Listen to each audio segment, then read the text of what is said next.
Hey, hello and welcome back. Good afternoon. After that sizable lunch break, I hope we're all back and ready to continue. I took a quick look at the CTFD instance, and I can see a lot of you have submitted flags for the enumeration 2 exercise. So that's great to see, ranging from before the lunch break till a couple of minutes ago. So that's awesome. Okay, yeah. So unless there are any questions, and if there are, just please drop them on Teams. But I think we can ready to move on. Right. So before lunch break, we were enumerating the non-living aspects of VicTimber Cloud. And now that we have uncovered a whole bunch of subdomains and a whole bunch of applications, we're essentially going to be investigating all of those subdomains and apps and servers and services. But before we get to that, we're going to do a little brief excursion into enumerating the people, right? So looking for usernames, maybe looking for passwords as well. We're just going to take a brief look. We're going to discuss some techniques that we can use to possibly enumerate some usernames. So obviously, once we get to an interesting web app, an interesting maybe internal application that's exposed, we're going to have to want to log in. And obviously, for that, we're going to need a username and probably a password. So where can we gather usernames from? Well, there are multiple ways we can do this. We're going to be looking at things like Office documents and PDFs and just documents containing metadata, and see if we can find anything like that, because that sometimes can reveal a lot of information about the internal username schemes that a company might be using. We'll also be looking at some APIs provided by the cloud vendors themselves, which can be used for enumeration purposes. Those are applicable to pretty much any situation whatsoever. But in certain cases, we might not even have to do all of this work because sometimes usernames are essentially considered public information or not sensitive whatsoever. And it really depends what kind of application are you dealing with. For example, if you think of Gmail, the way you log into Gmail is with your email address. That's your username. And that makes perfect sense. But if you are a bank, for example, if you are a financial institution and you've got some internal web apps, some internal applications that you use, for example, to troubleshoot SWIFT payments or SEPA payments and so on, the people managing or logging into those applications, you don't need to have an easily rememberable username and passwords. You can be a little bit more creative and essentially come up with a username that isn't easily guessable, therefore making the attacker's job much more difficult. So it really depends on what you're dealing with. Again, if you're dealing with something like something public-facing, oftentimes you'll find that the usernames are not very secretive at all. Again, really depends on the context. But once we have an idea of the kind of usernames that we might find in the application that we're going to be targeting, we need to somehow acquire a password. So we can obviously try some basic brute force, essentially just guessing a password for a particular account, or we can flip the approach on its head and employ something called password spraying. But before we get to that, let's talk a little bit about usernames. So most companies, most organizations have some kind of pattern that they follow, right? So for example, if you've gotten an email from me regarding this training, actually, I think that came from cloud@notsosecure, not Martin@notsosecure, but my email address is martin@notsosecure.com, because we can get by just by using our first names. But obviously, a larger corporation, that would not be feasible. So that a larger corporation might have to use a different format, a different schema, a different pattern to essentially construct email addresses that don't have collisions with one another. So, you don't end up with, Martin 37 at Not So Secure because there are other 36 Martins working at that company. That would be a bit strange. So better to choose a different format. So usually it's something like first name, full stop last name, or maybe last name, full stop first name, maybe a last name and like a character from your first name. There's a couple of formats that get used a lot. So once you determine that, we would also need to have a couple of good guesses when it comes to actual names of people. So getting a list of people that work at a particular company, it's actually quite easy when you think about it, because pretty much all you have to do is just go on LinkedIn. A lot of people have profiles on LinkedIn. I think many of us do. As such, we publish information about where we work and where we used to work. So that information is fairly easily scrapable off of LinkedIn.com. You might even find like offline databases for sale where someone has crawled LinkedIn.com for a long time and essentially acquired a lot of data from it. And they're just selling it as like a searchable database offline, because obviously LinkedIn is going to rate limit you online. So that was some time ago, there was a suspected breach of LinkedIn, but it turned out that it wasn't a breach. It was literally just a group of people that written a script that essentially crawled all over LinkedIn.com and scraped a lot of information, and they've saved it locally, and they were essentially distributing a database for a couple $100 that you can instantaneously search for lots of information, like people that work at a specific company and so on. So that could be really useful to attackers trying to quickly get their hands on a list of employees of a company, or at least a publicly accessible list of employees of a particular company. Okay, so what is the attack surface when we look at cloud? Well, there are a couple of services, a couple of cloud-native services, which might end up actually allowing you to enumerate valid usernames. So if you've ever had a pentest report in your hand regarding some kind of internal application, maybe, there's a very good chance that it listed something called verbose error messages. So what does that mean? Typically, that means that, for example, you've got a login form, and depending on if you put in a correct username but incorrect password, it's going to give you a different error message as opposed to you providing an incorrect username and an incorrect password. Right? So essentially, it's trying to be user friendly by saying, yeah, that username exists, but you got the password wrong, as opposed to not being very user friendly and just saying you've done something wrong. If you do leak out that information that, yes, this username is correct, but the password isn't, then an attacker can use that facility to essentially mount a username enumeration attack. And if a pen tester does this, they're probably going to put it in the report as verbose error messages / username enumeration.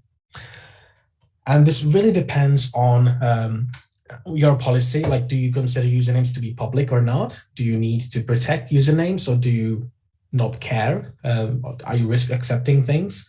And that's completely fine as long as you get to make that choice. But it turns out that in the cloud, you don't always get to make that choice. And sometimes that choice is made on your behalf. For example, with AWS, when you are setting up policies, for example, the update sumo policy, essentially when you are dealing with role assumption policies, when you're creating the policy, sometimes when you are specifying the target role, AWS will look up that role, and if it exists, it's going to allow you to save. everything. And if it doesn't, it's going to give you an error message. And you can essentially use that to facilitate like an enumeration of a target account and the roles within it. Similar thing can be achieved with AWS Cognito, where through the forgotten password functionality, you essentially would be able to keep specifying, for example, email addresses. And Cognito would be telling you, yes, that email address exists. We have sent you an email with a link to reset your password. Or it would say, no, this email address is not in our database, sorry. And again, that can be used to facilitate an enumeration attack or just an enumeration activity trying to enumerate email addresses of existing users or usernames.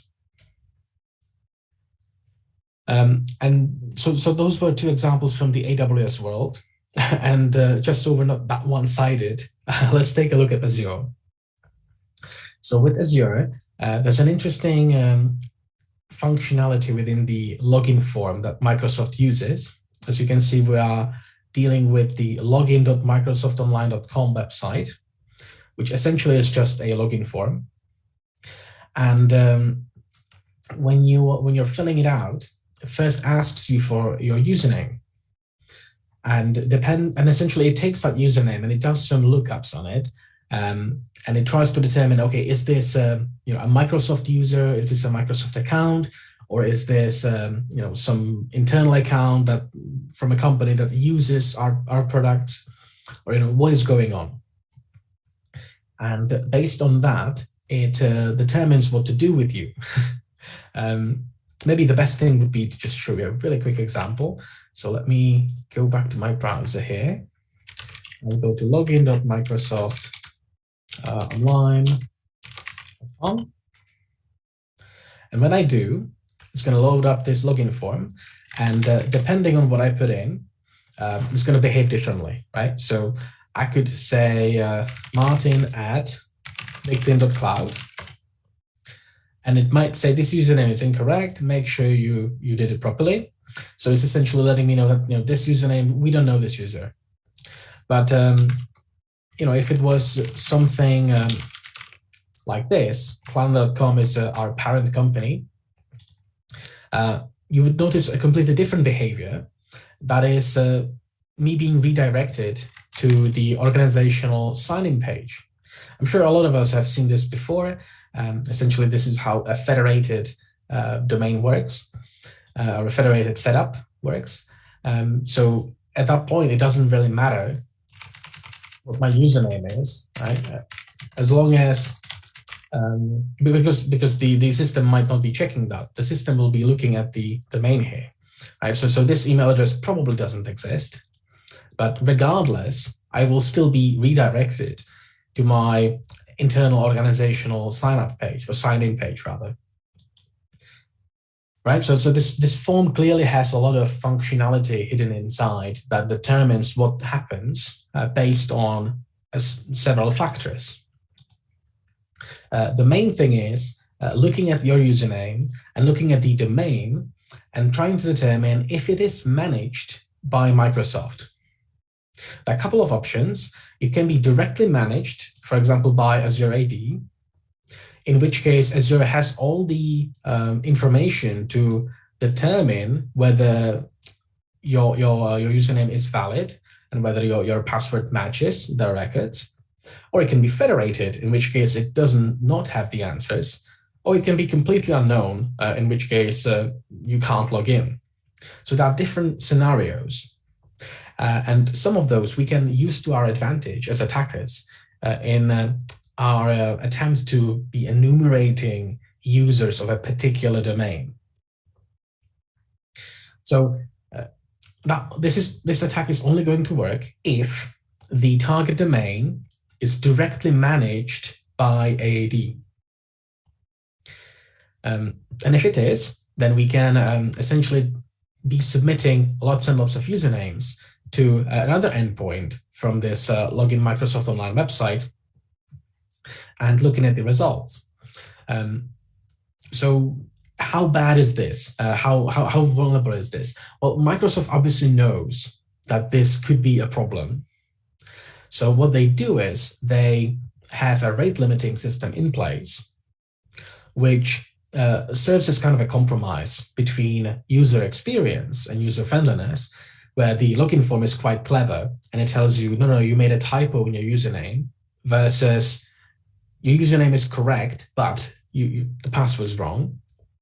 So it can be quite friendly at the beginning, but as soon as you start to abuse the form, the functionality of the form, after about 100 requests from your IP address, it gets upset. It gets upset with you. And what it's going to do is it's going to start to rate limit you. And it does so by just providing by providing essentially random results to you regarding if the username exists or if it doesn't exist.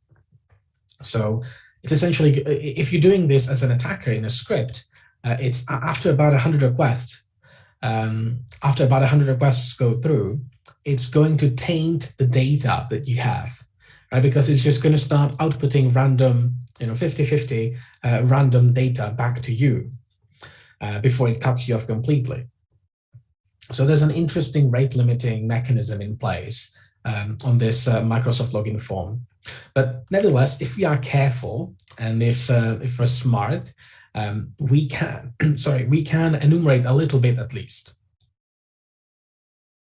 We can at least enumerate about 100 requests, about 100 usernames, candidates against a particular domain before we get rate limited.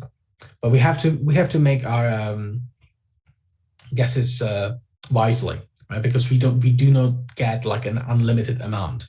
I mean, we do, but we would have to do this very slowly, essentially. So both of these endpoints are implemented in a tool called enum-azure-AD users. That's also on your VM, and you can use it to essentially look things up. We're going to do that in a minute, but before we get to that, I'd like to show you what you can do if, for example, your target domain, your victim are not managed by Microsoft Azure AD. So I did mention that you can also leverage metadata from documents. Lots of documents contain metadata about, for example, who created the file, who modified it the last, how many times it's been saved, how many minutes it has been opened for.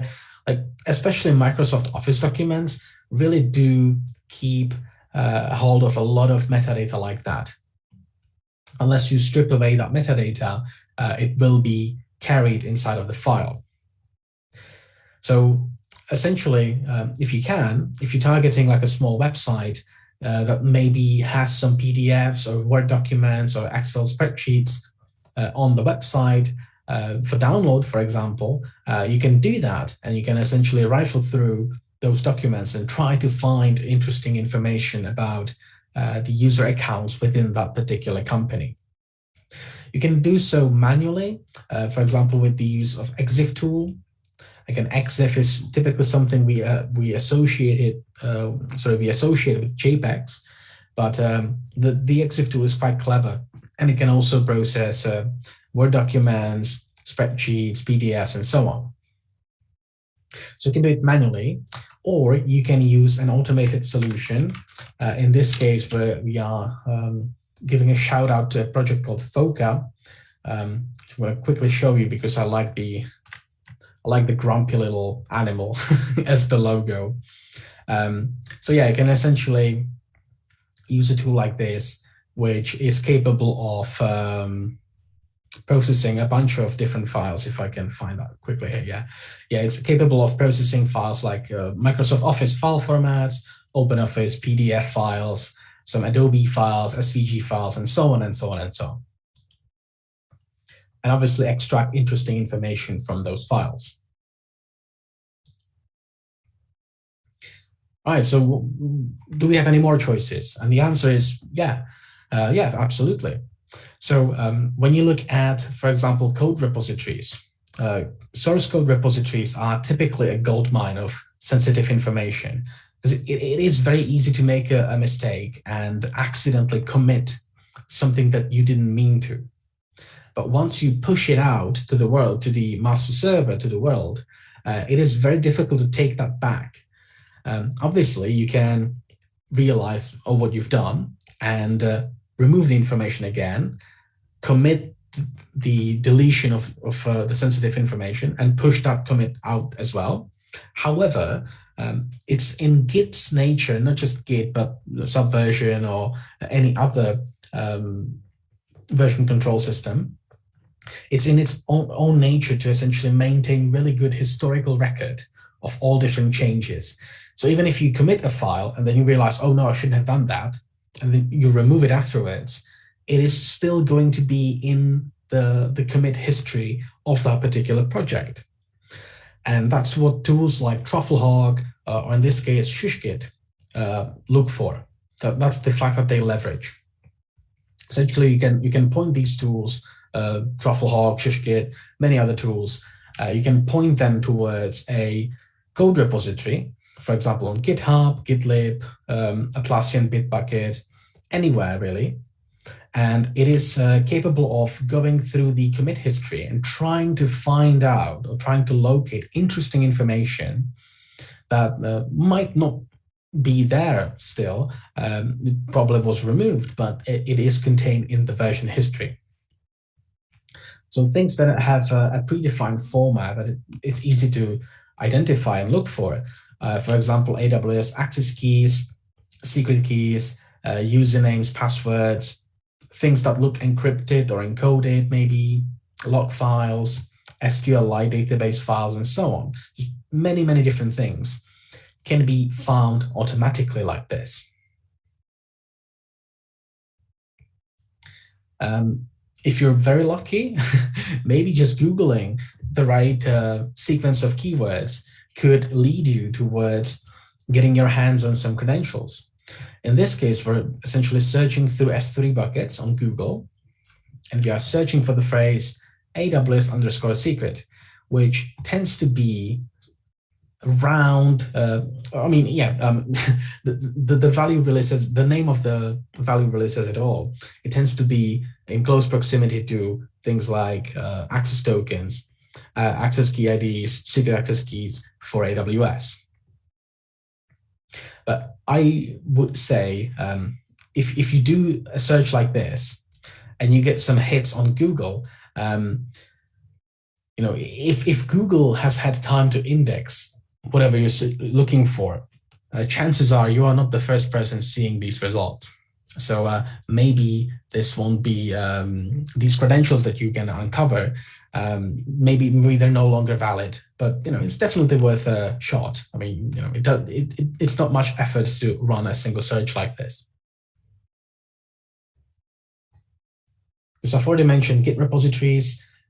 Some code repositories also have internal search functionality that you can leverage.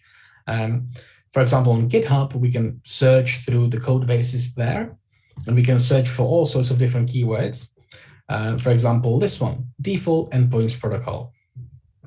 So if I go on GitHub and I just search for this keyword right here, it turns out that this default endpoints protocol keyword is, or tends to be, in close proximity to credentials. So we get, we don't get much here, but if we look at the second result right here, we actually get default endpoints protocol equals something, and then it says account name, account key, there's another account and account key. There's already getting lots of information for very, very little effort. And we've got some 64,000 code repository results, right? So that's quite a lot.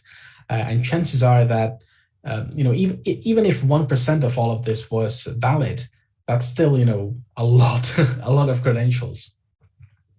Honestly, even if just one set of credentials out of all of this were still active and could be used for malicious purposes, even that is pretty bad. Okay, so that brings us to the next exercise, in which we're essentially going to be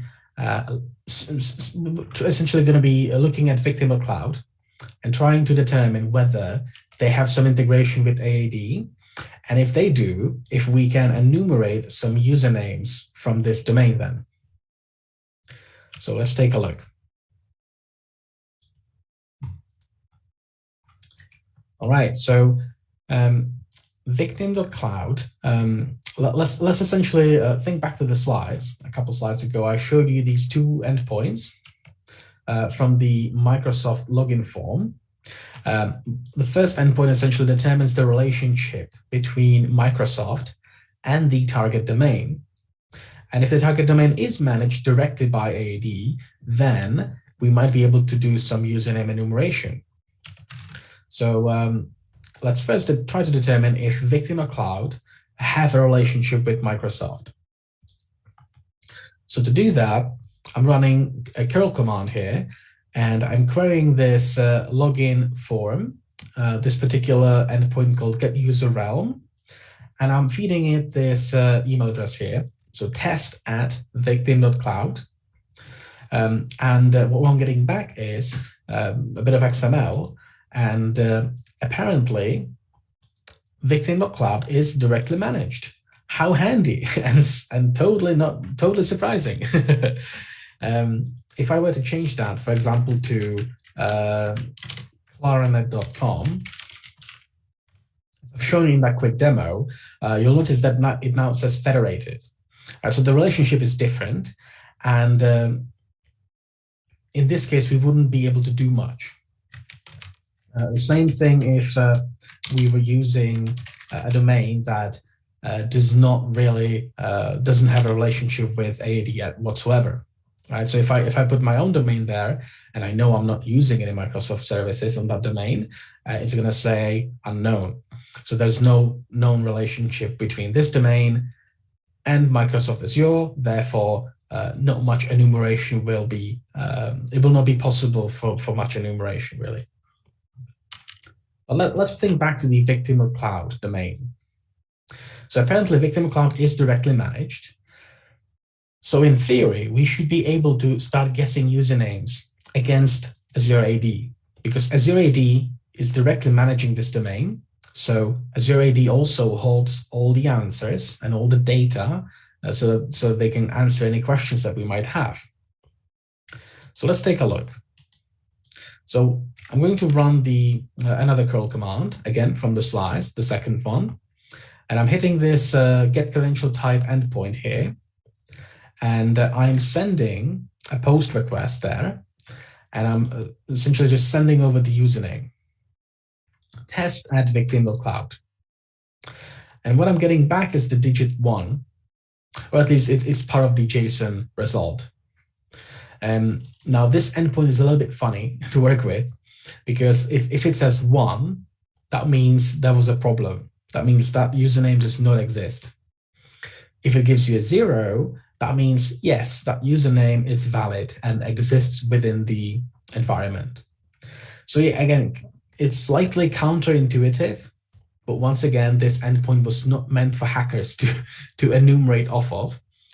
This is meant for some internal workings of the login form. So again, it's not meant for us to be looking at the results like this. So that's why it isn't very intuitive. But we can keep continuing with this enumeration. So instead of test@victim.cloud, we could say something like Martin. That's a 1 as well. Maybe something like Bob. And spoiler alert, that gives us a 0. So this account probably exists. Now, doing things by hand is kind of prone to errors, and also doing guesswork like this isn't great. So what we can do instead is we can get a list of popular names and grab the most popular names out of that list and run this however many times we choose to and see what happens. So we do provide you with a list of popular names.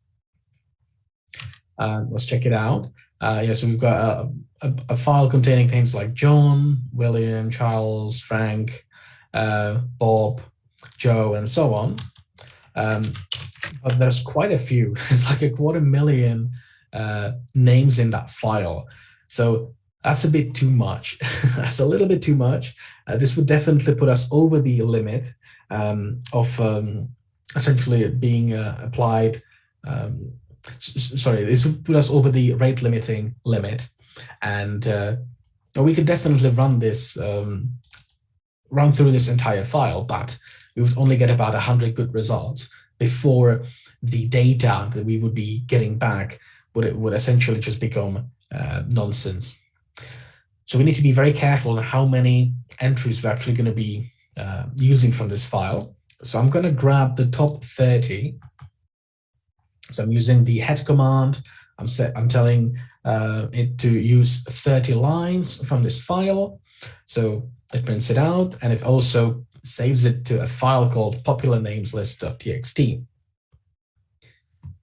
Okay, so I can actually check that out as well. Yeah, that's the file. Does it really have 30 lines? Yes, it does. Okay, brilliant. So now I can use the command I've shown you on the slides as well, called enum Azure AD users. Again, if I run it without any arguments, it's going to give me essentially a quick help section saying you need to provide the domain name and a text file full of potential usernames. So let's do just that. So I'll say victim.cloud is the domain, and popular names list, which I just created, is the text file containing all the guesses for usernames. So let's run this. And you can see that it first determines the relationship of the domain with Microsoft Azure, and then it tries all these usernames based on the text file I provided. And none of these have been found. However, we did find Bob as an account that does exist. We also have a account called Kevin. And finally, we have an account called Alice. So we were quite lucky. We managed to find 3 accounts that probably exist. Obviously, we don't have the passwords for those accounts just yet, but this is a good start. Right? So essentially, we've used a cloud API exposed by Azure itself, or Microsoft itself, to allow us to enumerate users within a particular subscription. Now, if you were to try this against a federated domain, it wouldn't work.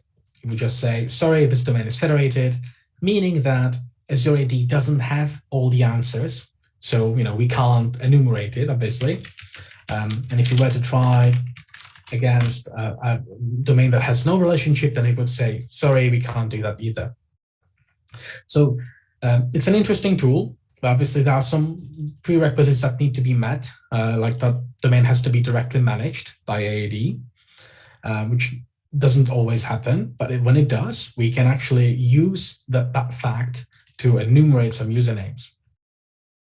So hopefully you found this interesting. Let me give you a little bit of time to catch up on this. I believe the commands are being shared with you as I'm speaking. Yeah, the commands have actually already been shared. Awesome. So feel free to follow up on this, sharing all the commands again. Yeah, that's the exercise. It's a fairly quick one. So I'm going to put 10 minutes on the clock, and then we're going to come back and we're going to continue. So good luck.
All right, welcome back.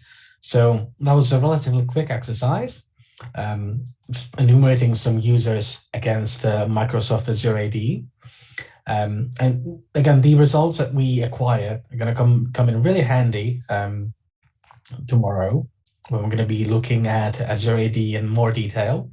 But don't worry if you've not kept notes. Don't worry, I'll remind you tomorrow of the results. So don't worry too much about it. But yeah, this is going to be we're going to essentially build on top of this enumeration tomorrow. But for now, let me wrap up the enumeration section by saying that from the defense perspective, there isn't really much that you can do. I mean, enumeration in itself is hardly malicious. It's just, learning about a particular website or a particular organization. I mean, you can guard yourself by risk accepting it, essentially is what I'm saying. By saying, you know what, usernames are not secret. There you go. There you go.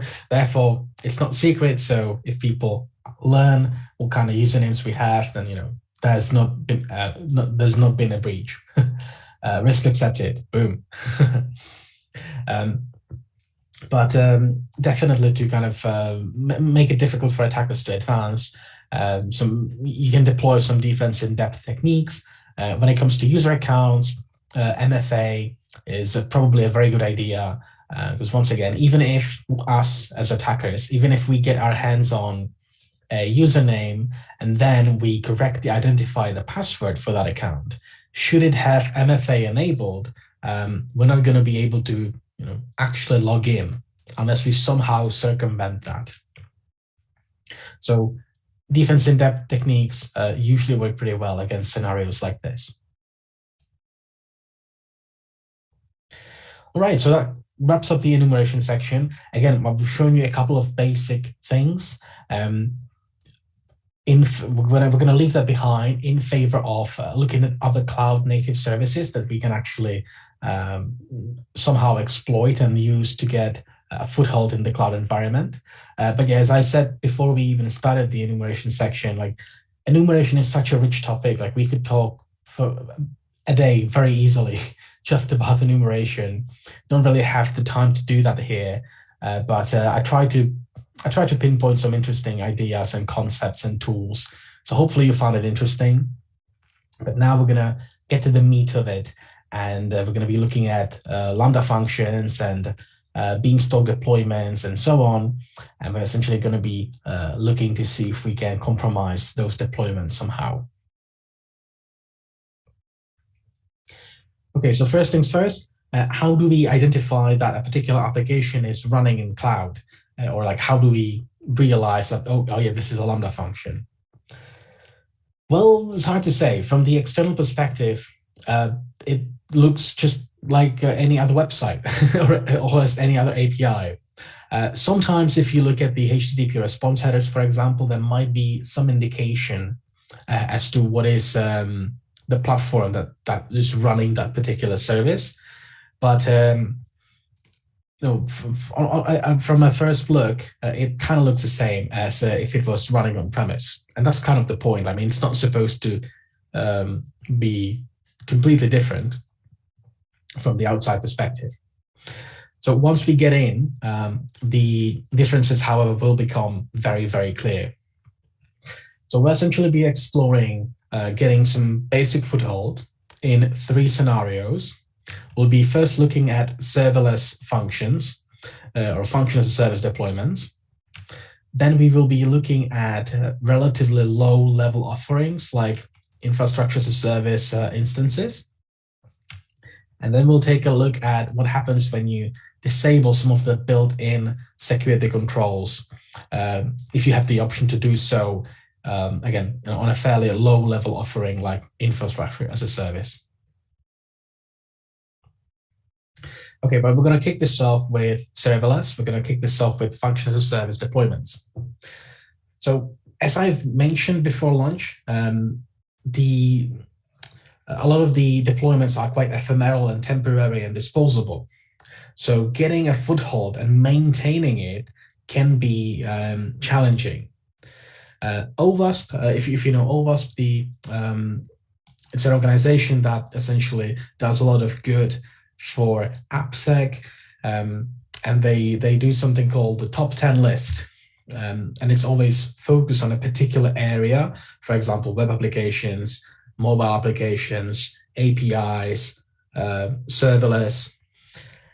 And the top 10 list essentially is the top 10 most commonly identified vulnerabilities in that particular piece of software or that particular area of software development.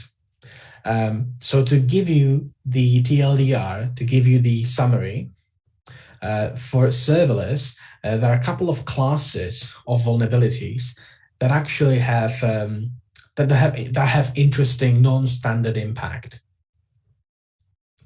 So, for example, arbitrary file read, essentially coercing the server to read files to you, can have extra impact, especially in the Lambda scenario.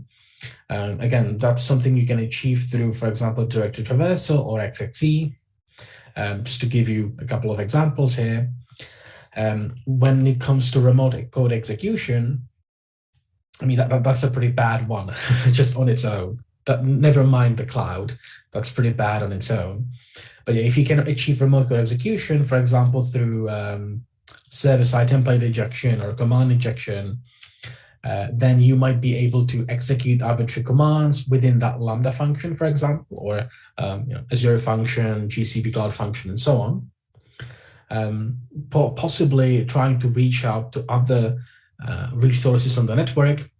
For example, the metadata API could be an interesting target to aim for.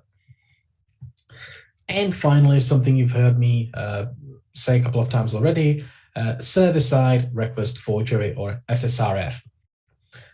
Once again, essentially coercing the server, in this case, a Lambda function, for example, to reach out somewhere on the network, fetch the document that's there and return it to you.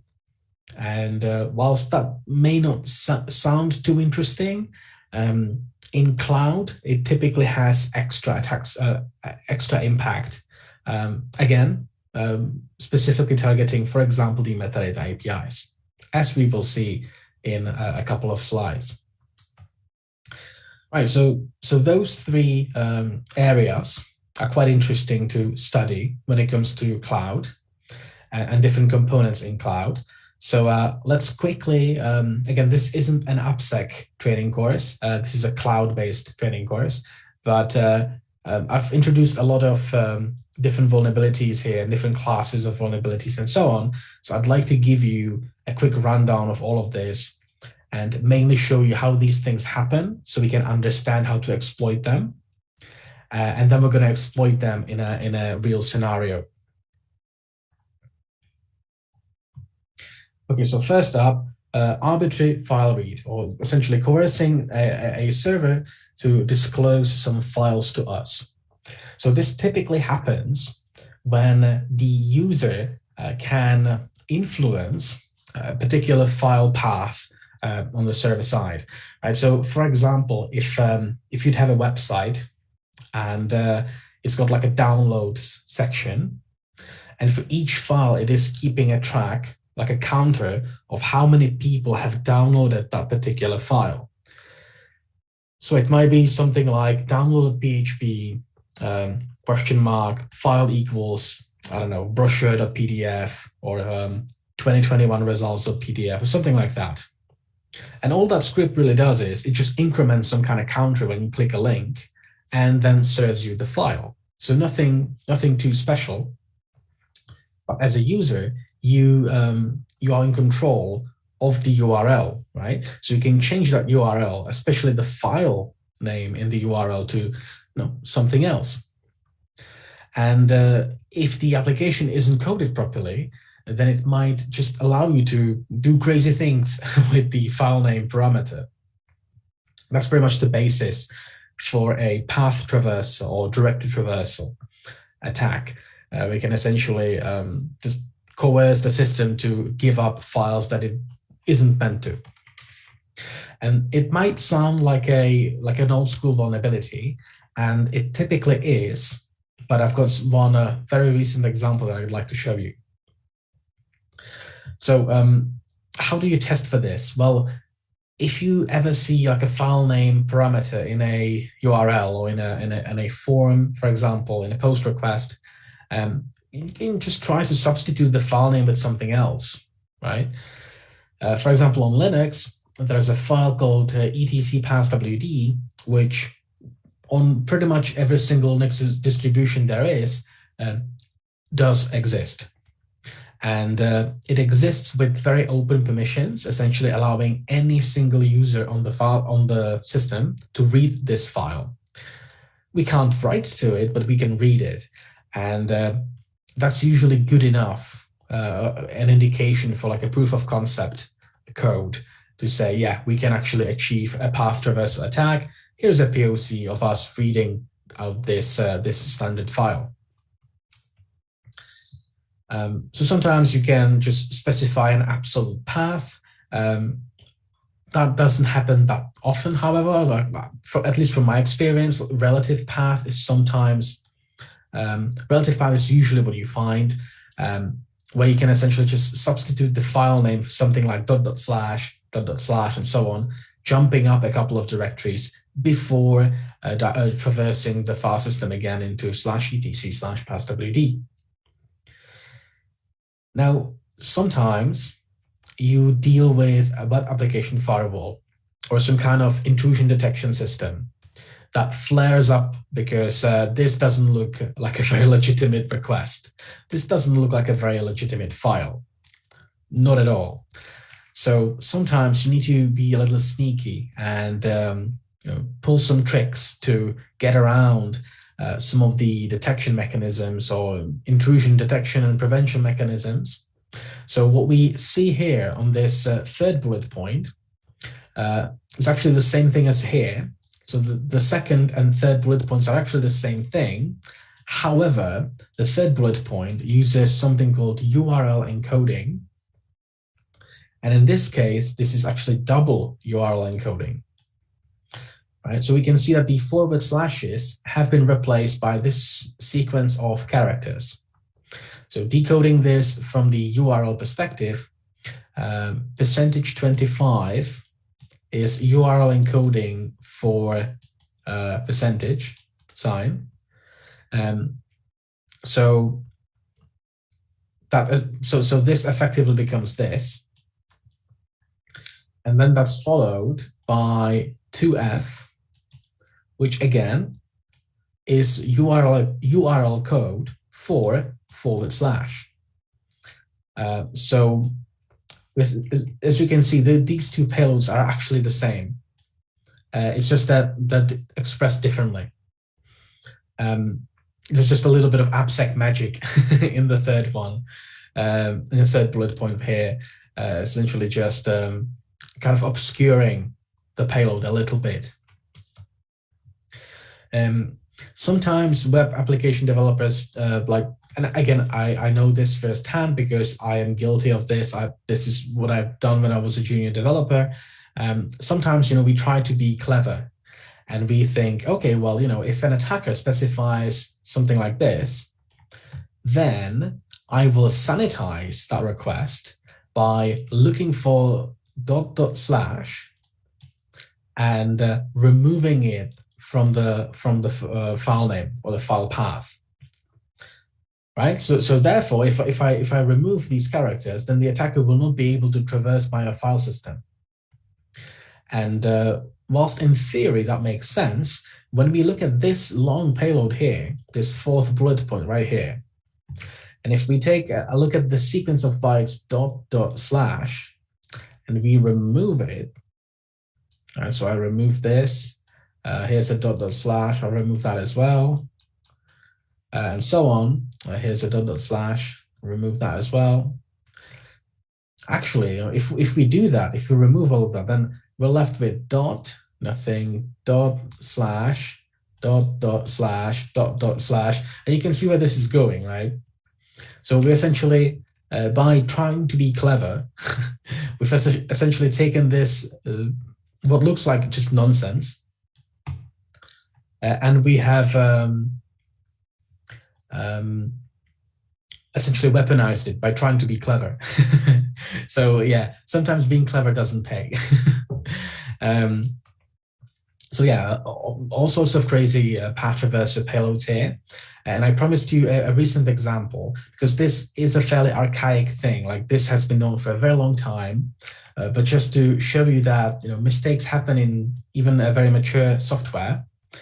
This is a CVE write-up for the Apache web server from late last year. So this is from October last year, where there was a new version of Apache released, and they've rewritten some of the code that deals with parsing the request path, essentially.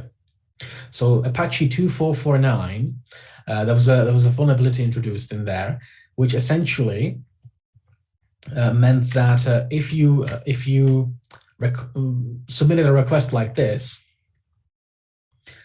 you would actually be served that file. This is a vulnerability in Apache itself. This isn't a problem with the application. This is a problem with the actual web server, which is insane. That really doesn't happen very often, but it did happen in October last year.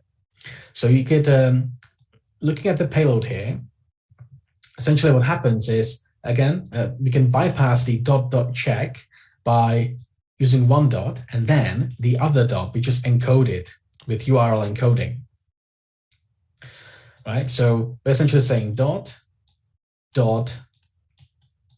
slash slash and so on and so on and so on, and then again reading the passwd file, and Apache just happily provides us with the passwd file, which that's crazy. So this was caught fairly early on and reported to Apache, which fixed this vulnerability. However, they've messed up, and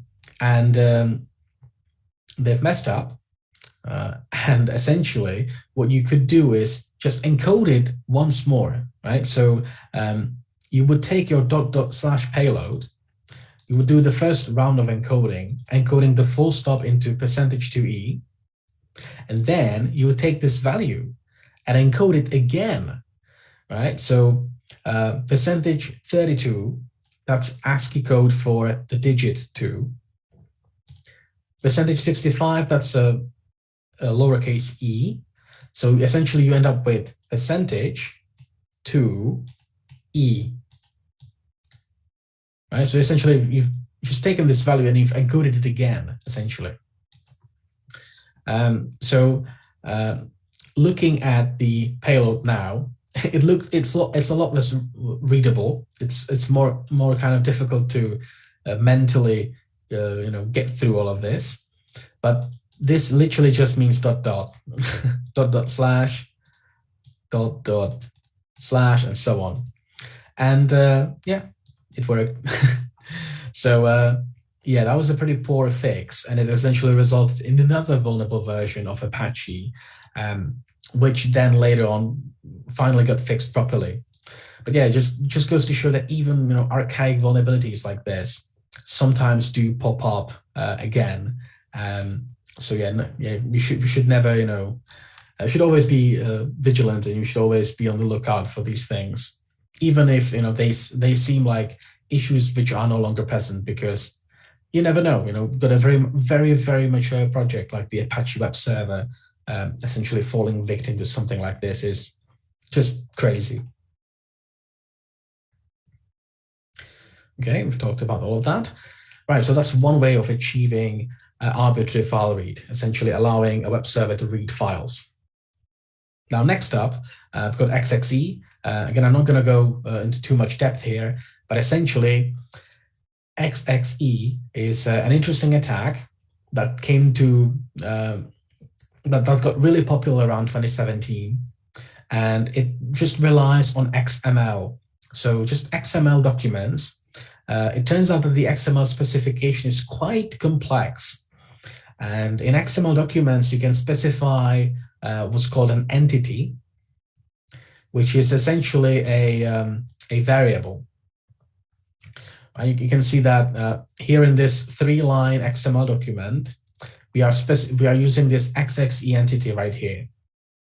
And normally the XML parser would understand, okay, yeah, here's a variable. I will substitute that with the actual value of it.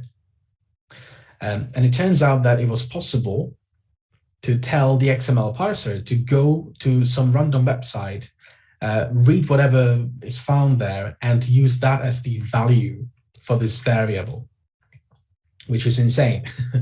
Again, this has been largely remediated against by changing the default settings of a lot of XML parsers, and with legacy applications, you can usually just configure the XML reader to ignore these doc types, specifications, and external entities, and so on.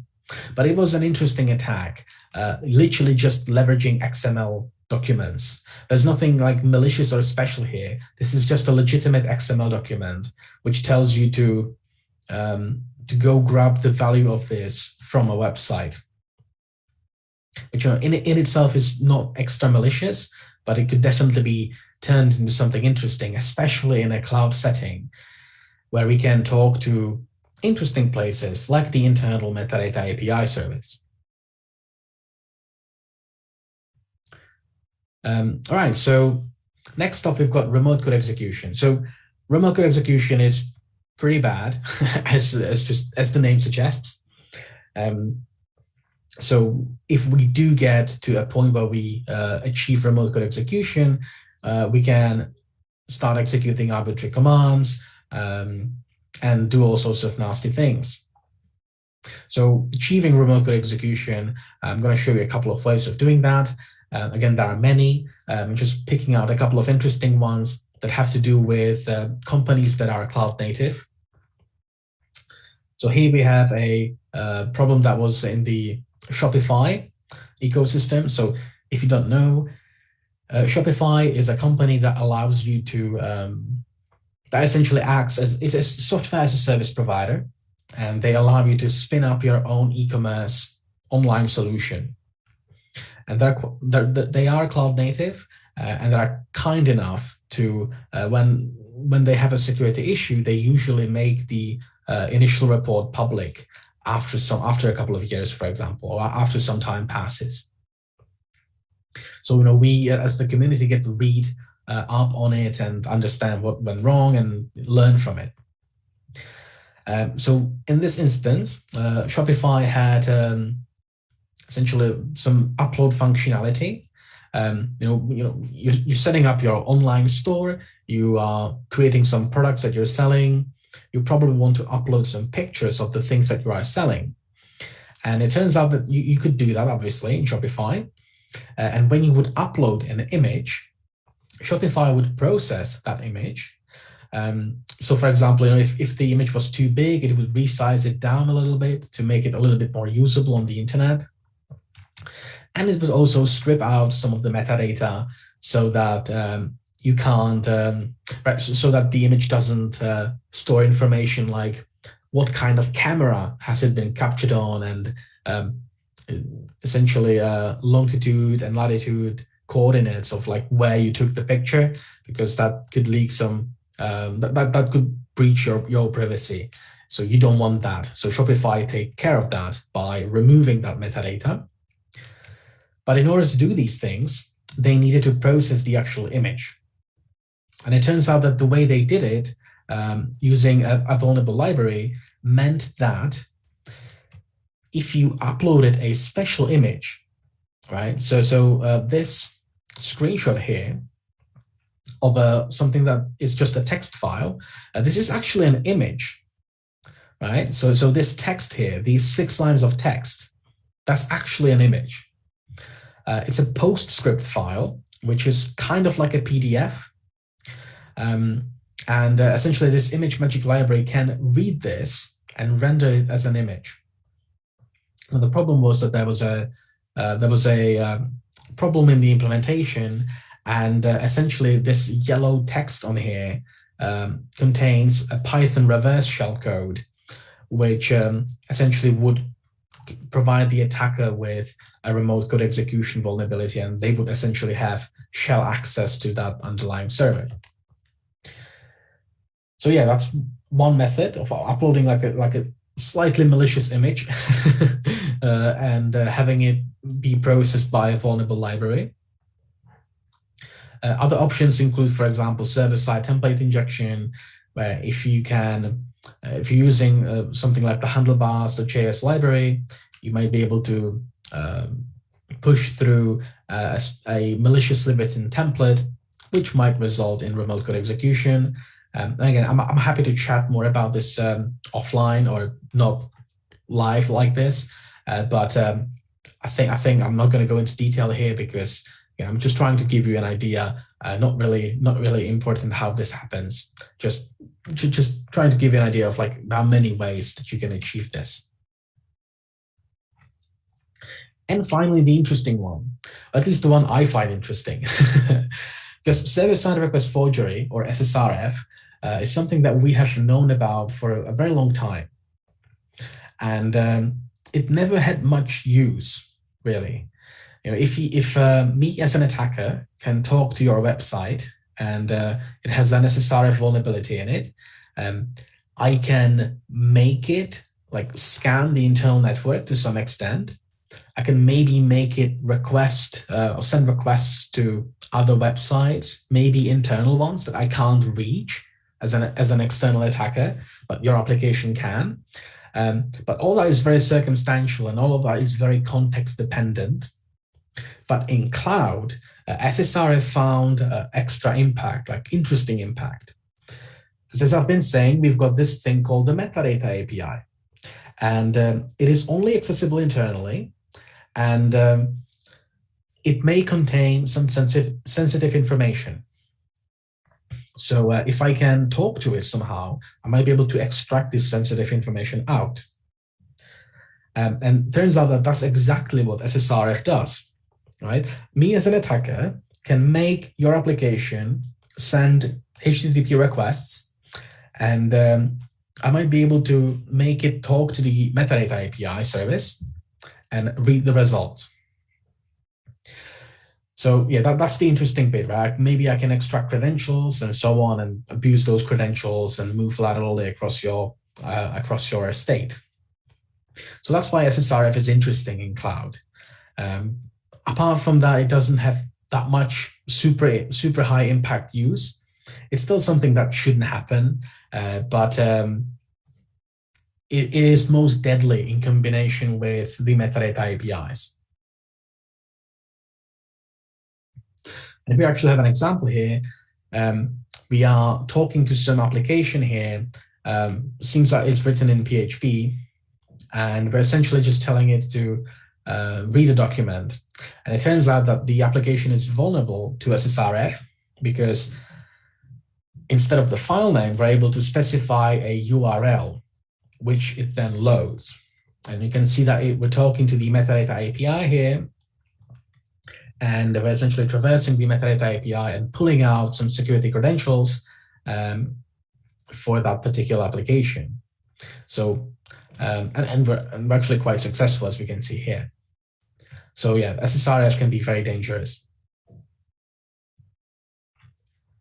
Okay, so after that brief like AppSec intro into things, how do we put all of this together, and how do we actually, what can we even achieve with all of this?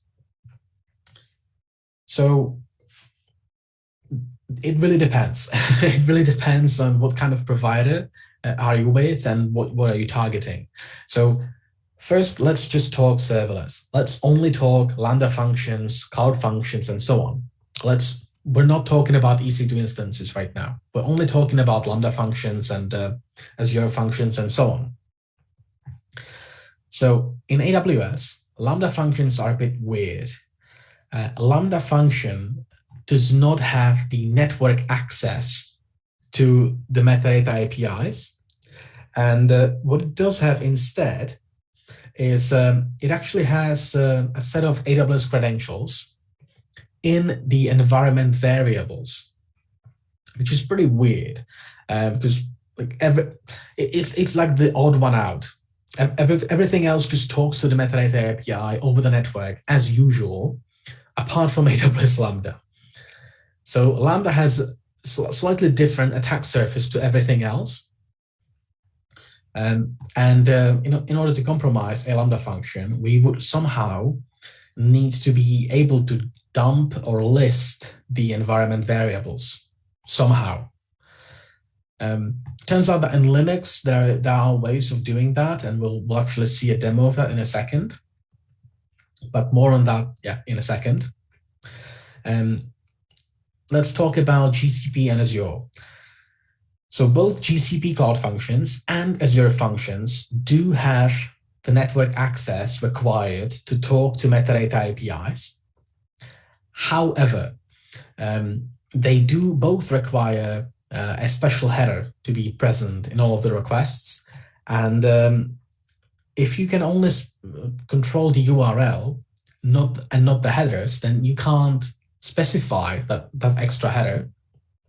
Therefore, even if you're successful in exploiting SSRF, you might not be able to turn it into anything interesting because the metadata API will notice that you do not have that special header and they will refuse to talk to you. So that's why the custom headers are so important, because they offer decent protection against SSRF attacks.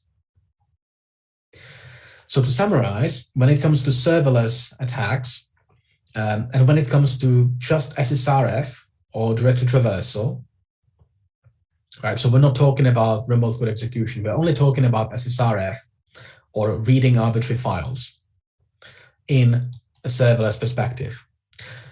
Then AWS could be vulnerable if you can somehow get the environment variables, but GCP and Azure would not be. Right, because the metadata APIs are protected by design, by the way it's architectured, against SSRF. If you get something more impactful, right, like remote code execution, we could overcome that. But we're only talking about SSRF right now. So GCP and Azure, no dice. But with AWS, there is a way, there is a chance. Should we get remote code execution, then it really doesn't matter what kind of protections are in place, because in AWS, we can just print the environment variables, and everywhere else, we can use curl or some similar command to talk to the metadata APIs and specify all the required headers and essentially bypass all of those security controls. So if we get something impactful like remote code execution, doesn't matter what we're dealing with, we are most likely going to be able to compromise that particular deployment. So with all that said, let's take a look at two instances of serverless deployment. So first up, let's take a look at AWS, and then we're going to take a look at a similar function deployed in Azure. And we're going to attempt to exploit both and see where that leads us. So I'll switch back to my VM here, and let's browse to AWS lambda.victim.cloud. So that's something that we have found from the enumeration we did. So all the subdomains, for example, from crt.sh, we did identify these subdomains. AWS lambda.victim.cloud. And if I just visit this website, it gives me an error message saying missing authentication token. So not sure, how to, not sure what to think. But if I would be approaching this as like a black box, a test, then I would do some form of web content discovery. One of the things I would do is to look for interesting files, again, kind of ignoring that it might be a Lambda function and just looking for interesting things like, I don't know, robots.txt, index.html, index.php, and so on. And I would very likely, sooner or later, hit the /proxy endpoint, which gives me a different error message. And that's very interesting to me as an attacker, right? Because that means I'm triggering some different branch of the code. And in this case, it says missing requirement parameter page. All right, well, Request parameters, well, so I can put that in the URL as a request parameter and say test. Again, gives me a different error message, which is what I like to see. And I was complaining that test is not a valid URI. So kind of making an educated guess here, we are dealing with the proxy endpoint. We've got a parameter called page, and it has to be a URI. So makes sense for me to try to specify URI here, or URL. So let's try to go for google.com. And what happens is I get some HTML back. Let's see the title of the page. Yeah, so the title of the page says Google. So it very likely is reaching out to google.com and pulling down the HTML and presenting it to me. So that's interesting. It looks like, essentially it looks like SSRF. What a surprise. So what can I do with this then? Well, first thing it might pop into your head is, well, metadata APIs, right? So 169.254, 169.254, 169.254. But if I try to do that, it's going to say connection refused. Can't talk to this IP address on this port number. So that's a shame. So there could be like a network restriction in place, or maybe if this indeed is a Lambda function, then by design, it can't talk to the APIs on this IP address. So we can try to mess with this a little bit, maybe HTTP, HTTPS. If I do that, if I change that, it does change the port number here. So it seems that it seems to be sensitive to the protocol I specify. So I could maybe try something like FTP. Nope, invalid protocol FTP. Could try something old school like Gopher or something, old school hacker crazy. Nope, it's not happy either. What about file? That usually allows you to read local files. And if I do that, it actually gives me a different error message, which again, something I like to see. And it's complaining about something, file URL, something, it's unhappy about something. Okay, fair enough. Well, judging by the fact that it talks about Linux, I'm going to take a wild guess and say that this is running on Linux. And in Linux, there's this etc passwd file that's usually reachable. So if I try to read that file, I actually do get a response that looks like a passwd file. So that's a good indication that I have a arbitrary file read vulnerability here in my at my hands. So how do I turn this into something interesting? Well, I could just try to read the source code of the function, maybe just the intellectual property behind that could be interesting. But I'd like to do something a little bit more interesting within the context of the Lambda function.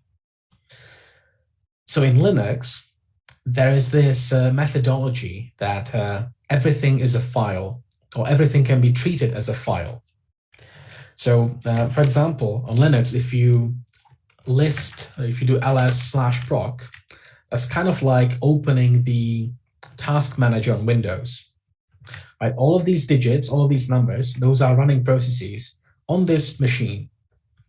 And they all have like their own folders and structures within those folders and so on. And this way you can essentially inspect running processes.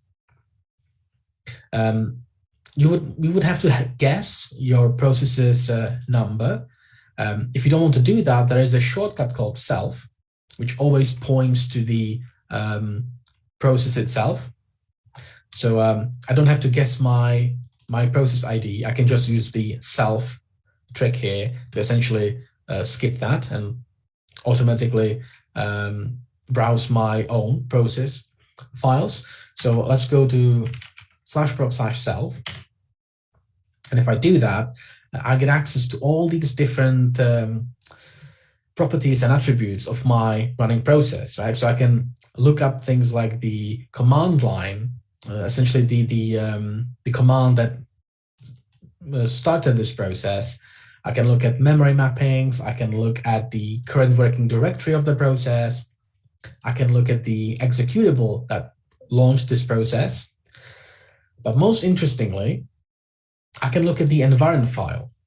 And yeah, you guessed it, the environment file contains the environment variables. Let's quickly test that locally. So if I read this file from /proc/self, that should provide me with the environment variables of this bash process. And yeah, indeed it does. Like, it just gives me lots and lots of information about this process itself. Okay, so let's try to read this file through the Lambda function then. I'm going to put that file path in the URL here. And I get a different set of results here. AWS Lambda function version latest, session token equals something. That's interesting.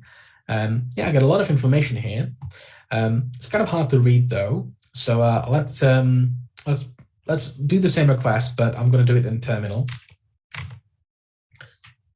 Just to make it a little bit easier to read. Oh, that was a bit too much. Yeah, this is a little bit more readable. Yeah, so this is a variable called Lambda function version. This is the value latest. You can see lots of information like the log stream, the runtime API. Apparently, this is running on Node.js 14. I can see the working directory of the Lambda function.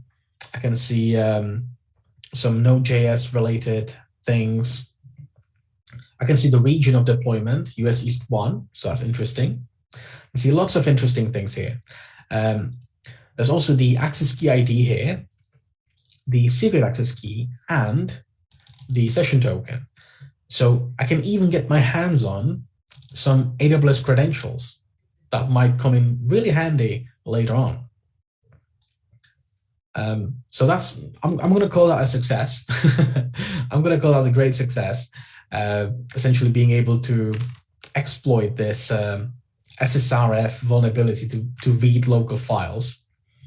So yeah, I think that's great. Now let's take a look at the other function, at the Azure function here, and see if we can do something similar.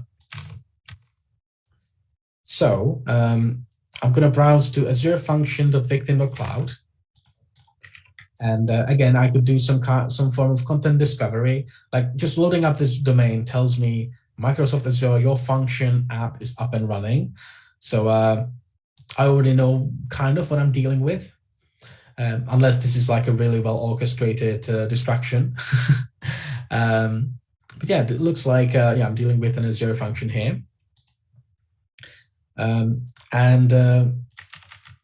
If you were to put in some effort and do some content discovery, you probably end up at this point where I can also tell it to go fetch a website and show me the contents, right? But now we are in Azure. And if you remember, Azure requires that special header to be present in order to be able to talk to the metadata API service. So even if I try to talk to it, I'm just going to get an empty page here.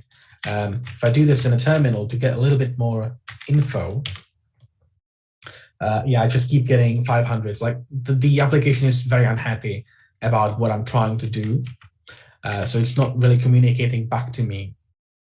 I could try to do the similar trick as last time with the file protocol and try to read local files. I could go for etc passwd, for example, but that doesn't yield anything. So I could try a bunch of these payloads, do this with a relative path, for example, etc passwd. Don't seem to be working.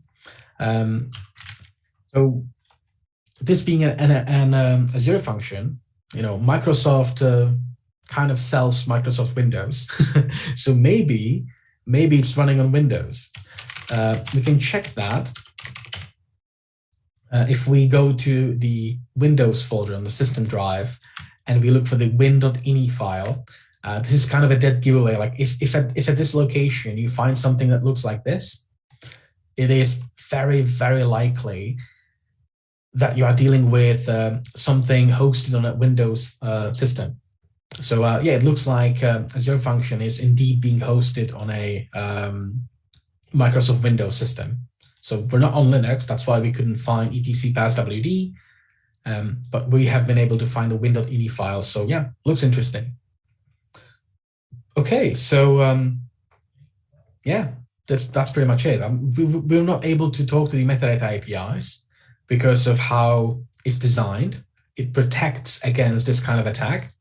But at the very least, we were able to like list local files, maybe just the intellectual property of whatever code runs this function would be, we would consider sufficient as attackers. Maybe that's all we were after. Who knows? It really depends on the situation. But even if you can't achieve SSRF towards metadata APIs, you still might be able to get something out of it, right? So in this case, I've shown you how to read local files, how to orient yourself, this is a Windows system, and so on. So even if you can't ultimately achieve your goal, at least you can get a little bit of info, maybe get your hands on some source code and so on. Okay, so let's now take some time. So I've demoed this for you. So now let's take some time so that you can catch up on all of this. I believe all the commands that I've used have been shared with you. So this is the entry 1 exercise, so feel free to check it out. I'm going to put some time on the clock. And when we come back, we're going to continue. Got a couple more labs to go through today. I can already see like 3 of you completed this, so that's awesome. Yeah, keep it up. But yeah, I'm going to put 10 minutes on the clock. And when we come back, we're going to continue with the labs. So good luck.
All right, welcome back.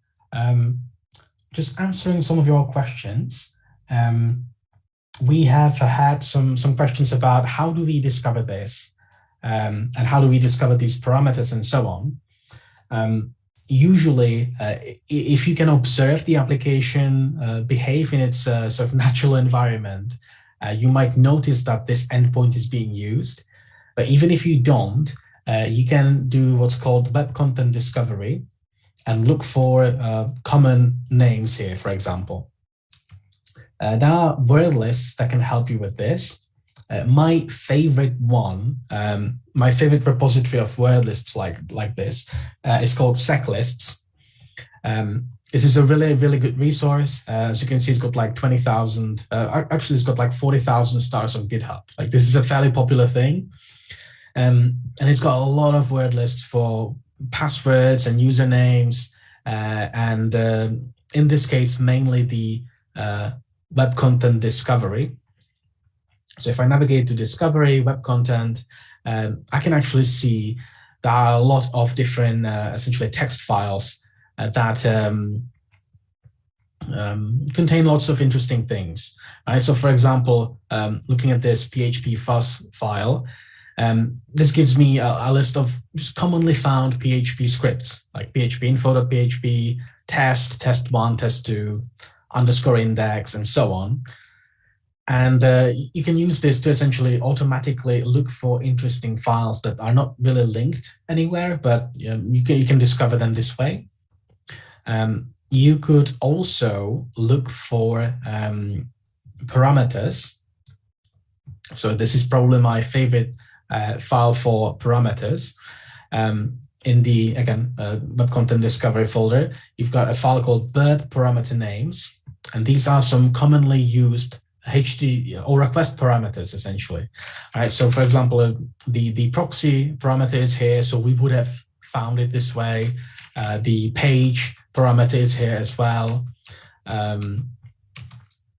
So yeah, lots of interesting things can be found in the seclists GitHub repository. It's a very useful tool for any kind of black box penetration assessment. So yeah, highly recommend this.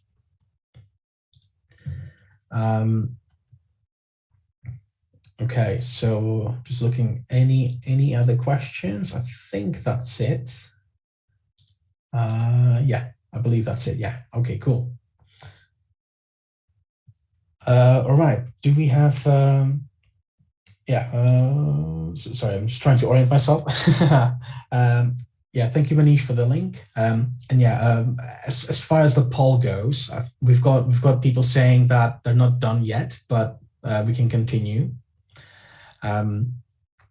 So we're approaching a coffee break. So what I'd like to do now is I'd like to show you one more lab, and then we're going to take a coffee break. And that can act as like a little buffer. If you're still working on it, you can check it out or come back to it during the break. So in this next lab, I would like us to take a look at platform as a service offering. We're going to be looking at Elastic Beanstalk, and we're also going to be looking at infrastructure as a service offering. Because so far we have done FaaS, right? We have done function as a service, but we haven't looked at infrastructure and platform offerings. So let's take a look. So for the platform as a service offering, we are going to be looking at Elastic Beanstalk. And so Elastic Beanstalk, again, is an AWS offering that is very user-friendly towards developers, because you just click a few buttons and it sets up an environment that can run, for example, PHP or Python or Node.js. And you don't have to mess with it too much. And it essentially sets everything up for you. Now, the problem is that it does so fairly uniformly. And it does break the segregation between control and data planes a little bit, just a little bit. But it turns out like it breaks it enough so that we can do interesting things. So we're essentially going to be looking at something that we have seen in the wild a couple of times. And we're not the only ones. There are other places that have documented and seen this exact chain, essentially. And that is an application that's deployed on Elastic Beanstalk, which is vulnerable to SSRF. Right? So this isn't a Lambda function anymore. This is essentially an EC2 instance. And as such, it does have network access to metadata APIs. And remember, we are in the AWS world, so there are no special header requirements unless you go out of your way to enable that. By default, that's not enabled. So as attackers, we might be in a good position here, and we can essentially abuse this SSRF vulnerability to talk to the metadata APIs and extract some information like, extract some information like the AWS account number, the region of deployment, and maybe even some credentials. In Beanstalk, it sets up S3 buckets as well. And it actually allows that Beanstalk deployment, that EC2 instance, to interact with some of the buckets. However, you need to know the precise name of the bucket because you can't just list all the buckets. That's not allowed. But if you know the name, then you can interact with some of those buckets. In this case, we're going to be looking at a case where there is some CI/CD pipeline in place, which essentially might take the source code from that bucket and actually redeploy it. We're gonna see what that looks like in a second. But yeah, this is a fairly common flow. As I said, we're not the only ones that had this in the wild. There are other companies that also noticed this doing assessments. So yeah, if you just Google around Elastic Beanstalk and how it works, you'll find a lot of resources essentially describing this story to you. So let's take a closer look here at the Elastic Beanstalk deployment. And after we're done, I'm going to look at a Azure VM deployment and see what we can do with that one. Okay, so before we begin this, I'm going to have to provide you with some. Actually, sorry, no. We're just going to take a look at this and see where this takes us. All right, so there's a special URL here. You'll notice that it says user XXX in the host name. You're going to have to substitute your username here. So for example, I'm going to be user 410. So you're going to have to substitute your own user account number there because everyone gets their own instance so that we don't have any clashes. No one overwrites anyone else's files and so on. Okay, so I'm going to copy this URL from the slide here and open my virtual machine. Make sure I substitute the digit here. So I'm user 410. And essentially we're dealing with a website here that probably is written in PHP. And it's got this doc request parameter. And whatever document you specify here is going to fetch for you and display. So that's all fine and good, but maybe we can manipulate this somehow. So in this case, it's just fetching a random image from GitHub. Can we make it go fetch, for example, google.com? Well, we get an error message in the browser because it's trying to, judging by the name of the web page, index.php PNG image, it's trying to take this HTML and treat it as an image, which doesn't really make sense. So let's do this in a terminal. I'll say curl, and I'll paste the URL here. And yeah, actually, yeah, we can see that it does indeed fetch the HTML source code for this website. It's redirecting us to www.google.com. Yeah, it seems to be fetching something that I'm gonna go on a limb here and say, yeah, this is google.com with a lot of JavaScript. Okay, so once again we have an application susceptible to SSRF. Or at least that's what it looks like. So what can we do with this? Well, once again, we can try to talk to the metadata APIs here. And this time it works, right? So this time, again, if you've worked with AWS, you've probably seen this before. It gives us a rundown of the things we can do when we start talking to the metadata APIs. Almost all the time, the thing you want to go for is called latest. So I'll do /latest. And in /latest, we have dynamic, metadata, and user data. All of those are worth exploring. User data is worth exploring because they can provide some sort of bootstrapping scripts. Sometimes people put secrets in user data, which isn't a good idea. That's not what you should be doing, but sometimes it happens regardless. So it's always worth a look. I don't see anything super interesting there, however, so we're going to move on. So the other option we had available was dynamic. So let's check out dynamic. There's just one subfolder here called instance identity. And inside, we've got some documents here, some endpoints here. One of them is called document. If I look at that, it gives me some information about the AWS account and where this instance is deployed and so on. So I can actually see that this EC2 instance belongs to this AWS account. So I can maybe make a little note of this. So account ID is this. It resides in US East 2. So that's good to know as well. I'm going to copy the region. It is a T2 micro, so a fairly low power machine. Not much. It's not very powerful. It's better than nothing, though. There are smaller instances than T2 micro, so it's not that bad. But yeah, interesting.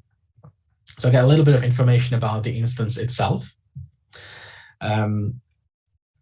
Next up, we could look at the last option we had available, and that's going to be /latest/metadata, because that's going to have the most information in it.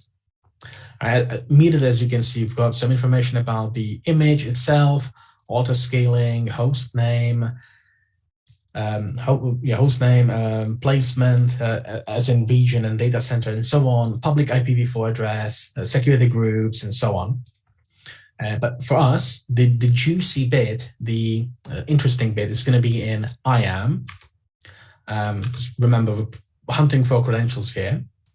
So let's go to IAM. And in there we have security credentials. So let's traverse in there as well. And in there we have the AWS Elastic Beanstalk EC2 role, which is interesting. Let's see if we can get to the contents of it. And indeed we can. So actually these look like AWS credentials here. So this is a set of temporary credentials, which is going to expire relatively soon. But no matter, like every single time we hit this endpoint, it's going to generate a new set for us. So we've got the access key ID, serial access key as well, and a token here. So that's already very interesting. So what can we do with this? Well, we could impersonate essentially this deployment. We could do lots of interesting things with this. So let's try to do just that. Yeah, let's try to impersonate this deployment here. So what we're going to do is we're going to set up these credentials.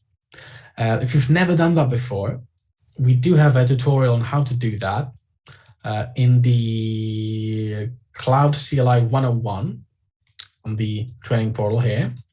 If you click on that, the very first thing you're going to find is like a little video, but it's actually like you can copy paste from the video, which I think is pretty neat. So you can essentially watch how to set this up. You can pause it at any point, select text, copy and paste, and so on. This is how you can essentially set up your AWS your terminal to use a set of AWS credentials, and you can afterwards verify. You can verify that you have done so correctly. If you execute this command, AWS SDS get caller identity, if it does produce something like this, then you've done everything correctly. If there's an error message, you may want to check how you did things, because there might be a typo somewhere, for example. So let's try to follow this. Let's try to do this exact thing. So I'm just going to prepare my terminal here. So access key ID, that's the shortest bit. That's this thing. That's the thing that starts with Asia. Secret access key is the medium-sized bit that says secret access key. And finally, the session token is the longest thing, and you need to be careful to select all of it, excluding the quotes, and paste that. To make this easier for us, I'm also going to specify the region here as per the commands I'll be sharing with you in a second. And now, let's try to run AWS SDS get caller identity, and hopefully, if we've done everything correctly, we're going to get something that looks like this. And it looks like I'm now a part of this AWS account here. This is the instance ID, so I'm essentially within the context of like an EC2 instance. And I have assumed role of AWS Elastic Beanstalk EC2 role. And this is the instance. And this is the actual machine that's running. It's very interesting. So this looks recognizable. Maybe if we Google that, let's see, AWS EC2 machine profile Elastic Beanstalk. In the documentation, it actually does walk you through all the things that you can do with this role. So this is the official AWS documentation here, and it walks you through what this role can do. And we're going to get into IAM a little bit more tomorrow, but essentially just skimming through this, it's got something called bucket access here.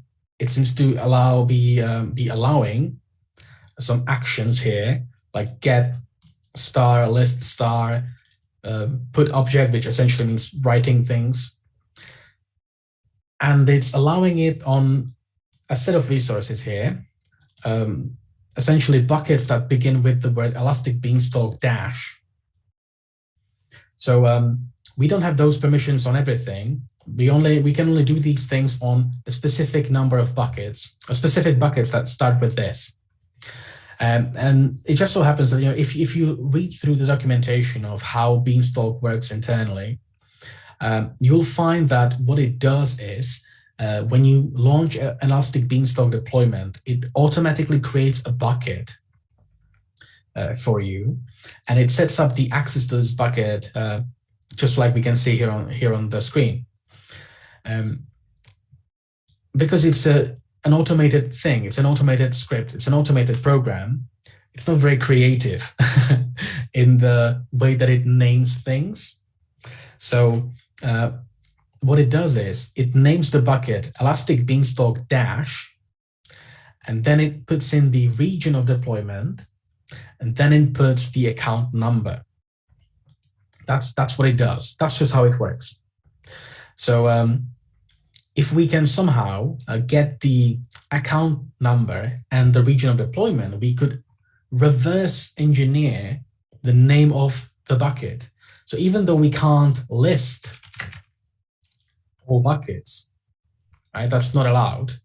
If we know a name of a bucket that starts with Elastic Beanstalk dash something, something, something, then we might be able to interact with that bucket.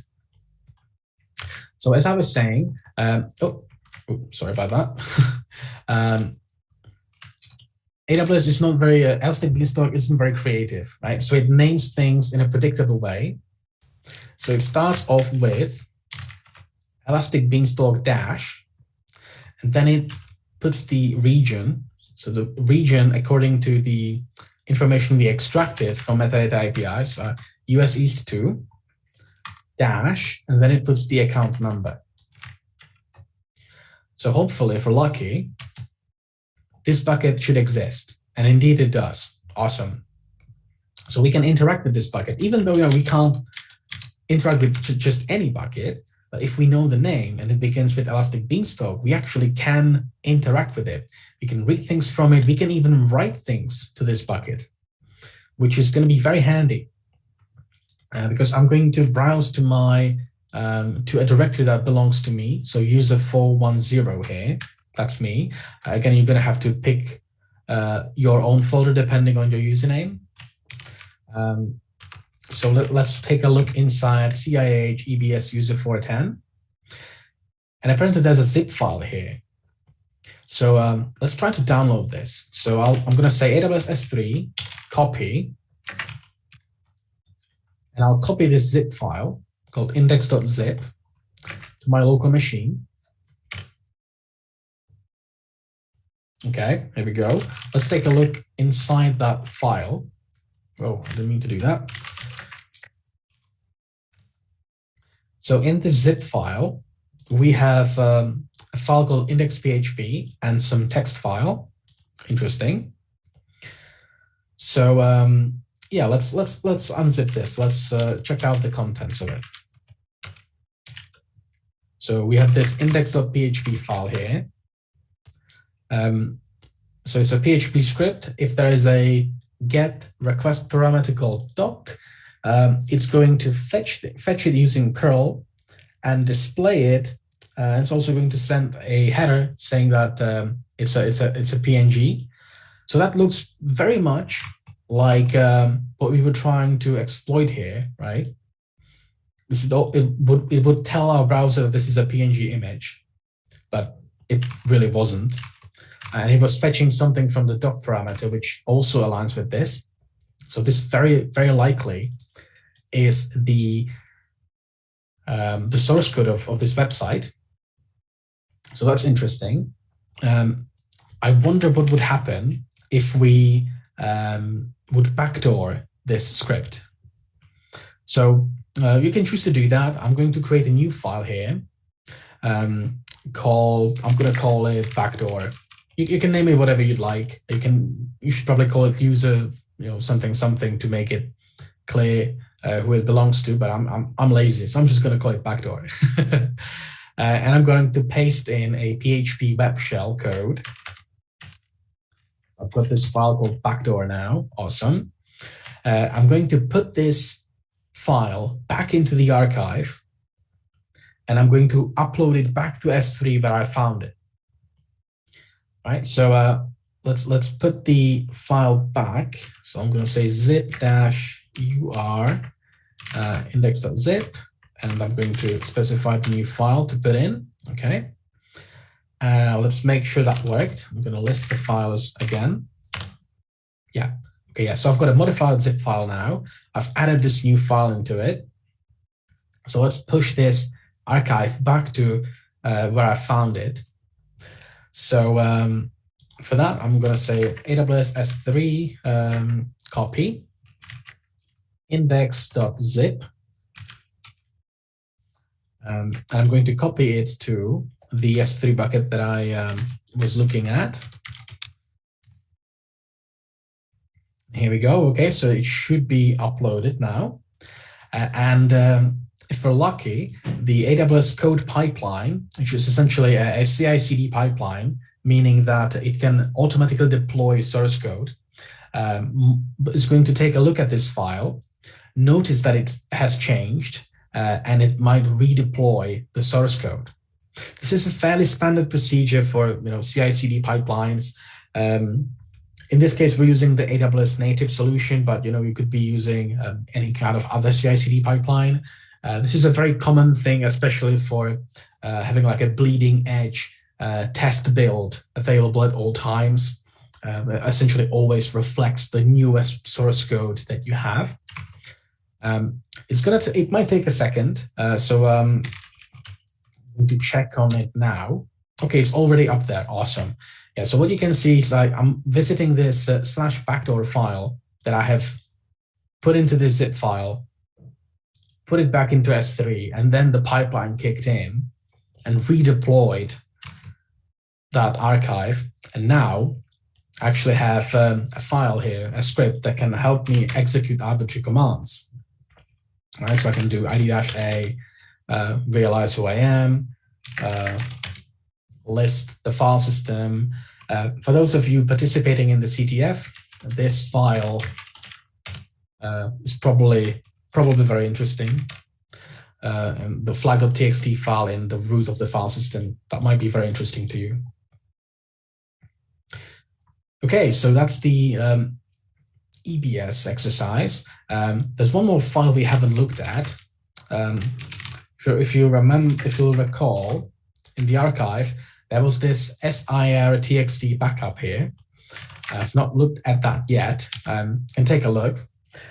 And it looks like a note to someone called Carl, talking about a private SAR repository, and even providing some credentials. Awesome. Well, spoiler alert, this will come in handy tomorrow.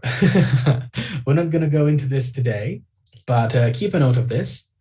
We're going to keep this in our back pocket, and we're going to be looking at this tomorrow.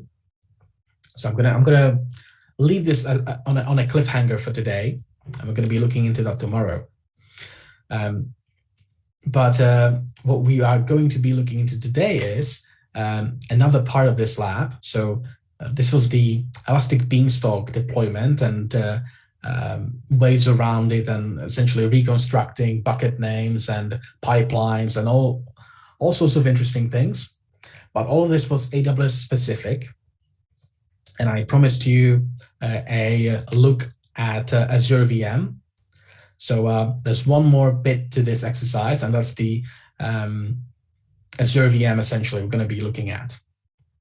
And we can find it at webapp2. Again, we have found this domain, the subdomain, from Security Trails, if I'm not wrong. So we have identified the subdomain as well. Whoa, didn't mean to do that. So let's go to webapp2.victimware.cloud. And what we have here is a diagnostics page, slightly reminiscent of those home router little boxes that have like a little diagnostics page that allows you to ping a particular IP or do a trace route against some kind of IP address as well. We've got a option box here, list files, test.txt. You can read the file apparently. And there's a option called check connectivity, and that takes a second to load. And it looks like it's pinging Google DNS 3 times. It took about 2 seconds. Okay, fair enough. Interesting. Looking at the URL here, you might notice that it's got a CMD parameter in the URL, and it's actually passing a system level command. If I go to list files, for example, it says ls data. If I go to read text.txt, it says cat data /test.txt. It's clearly passing the command here, which isn't the most secure way of doing things. It may be okay for some use cases, but not for many, I have to say. So messing with this a little bit, running ID, I see that I'm user UID 33, so I'm probably running as a patch or something like that. And I can just execute arbitrary commands, right? So I can do uname-a, for example. That's going to give me some information about the system itself. The host name is webapp2. It's a Linux machine running a fairly old kernel here. It has the Azure in the kernel build. So chances are we are running on Microsoft Azure. This is apparently based on Ubuntu, so that's interesting.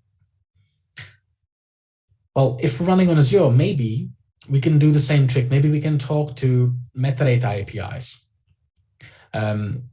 Because we have full command execution, right? So no special header requirement is going to stop us because we can to satisfy that requirement, no problem. So let's try to talk to the metadata API. So I'm going to use the curl command, and I'll say curl 169.254.169.254. Actually, I'm going to say HTTP just to avoid any kind of confusion here. And it says bad request. So at least it's executing that command, looks like. I'm going to go to /metadata. And it's complaining about a header not being specified. So this is probably what would happen if we exploited an SSRF essentially without the required header. So let's put in the header. So -h metadata true. Now it's complaining about something else. Yeah, this is pretty much the way that it goes with Azure metadata APIs. It tends to always complain about something. They're not the most hacker-friendly API endpoints, but we do provide you with a couple of interesting payloads that you can leverage and use to essentially get your hands on an OAuth token from the actual. Here we go. From the actual instance. So you have to choose the correct API version here. So you can see that quite a few. But following along, hopefully, yeah, here we go. Not sure why it errored out before, but now it's working. Sometimes you just have to refresh. I know it seems pretty low tech, but the more years I spend in IT, the more I believe that's the correct way to resolve most issues. Okay, yeah, so by hitting this special endpoint, /metadata identity OAuth token, we can get the token that this machine uses to talk to the rest of Azure. We could, for example, plug this token into other tools that deal with the API, and we could essentially do interesting things in Azure with this token. And we're definitely going to do that, but we're not going to do that today. I'm going to save that for tomorrow. I just wanted to show you how to do it, essentially, how to traverse the metadata API, how to identify the injection point, and how to deal with the header requirements and so on. Okay, so this is a pretty lengthy exercise, and we've also arrived at a coffee break. So what we're going to do now is I will put on some time for you to look into all of this. So the coffee break, let's say 20 minutes for that. And this is quite a big exercise. So I'll put on extra 15 minutes for that. So that puts us on 35 minutes. Actually, sorry, 45 minutes. Yeah, the coffee break is supposed to be 30. Okay, so 45 minutes, that should give everyone ample time to get a break from my voice because I'm talking a lot. So relax for a second and catch up on those labs because there's a lot to catch up on. But any questions, any problems, any issues with anything, please let us know on Teams.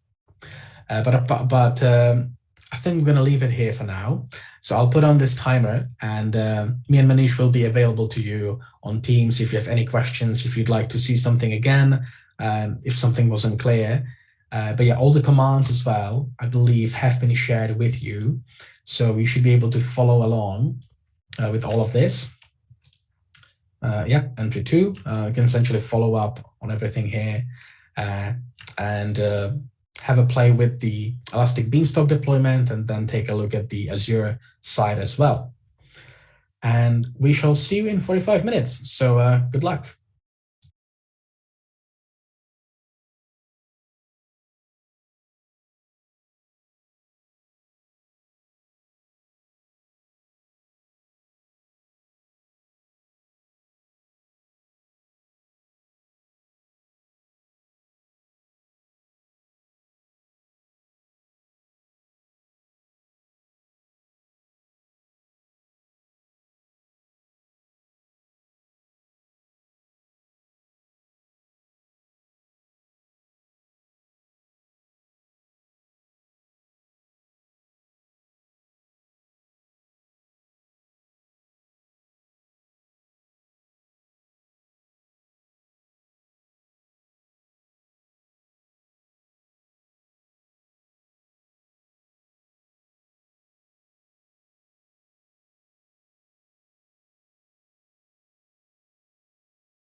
Right, hello and welcome back for the final time today.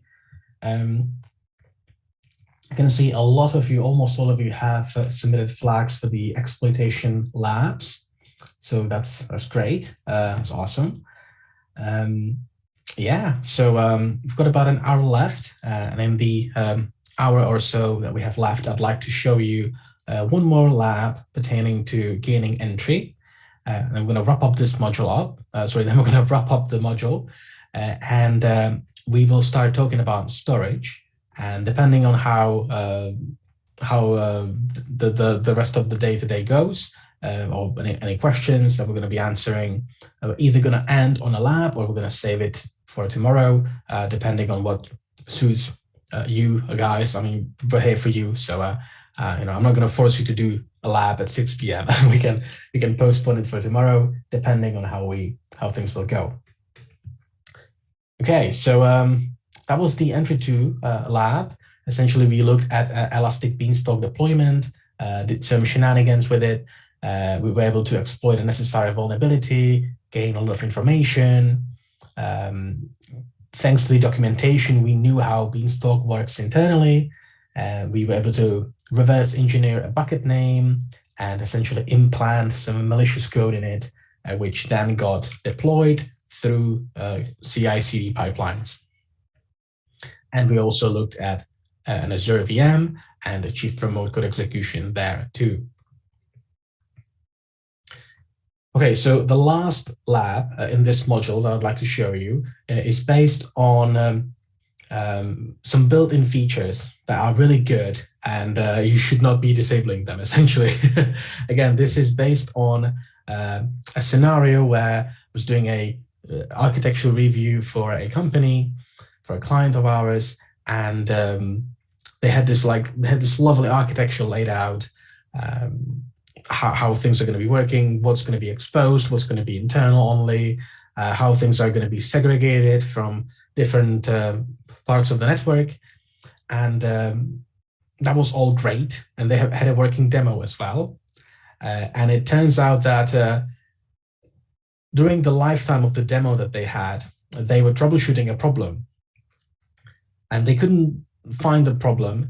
And they started to suspect, okay, maybe the network policies, maybe the security groups are the problem. So let's disable those.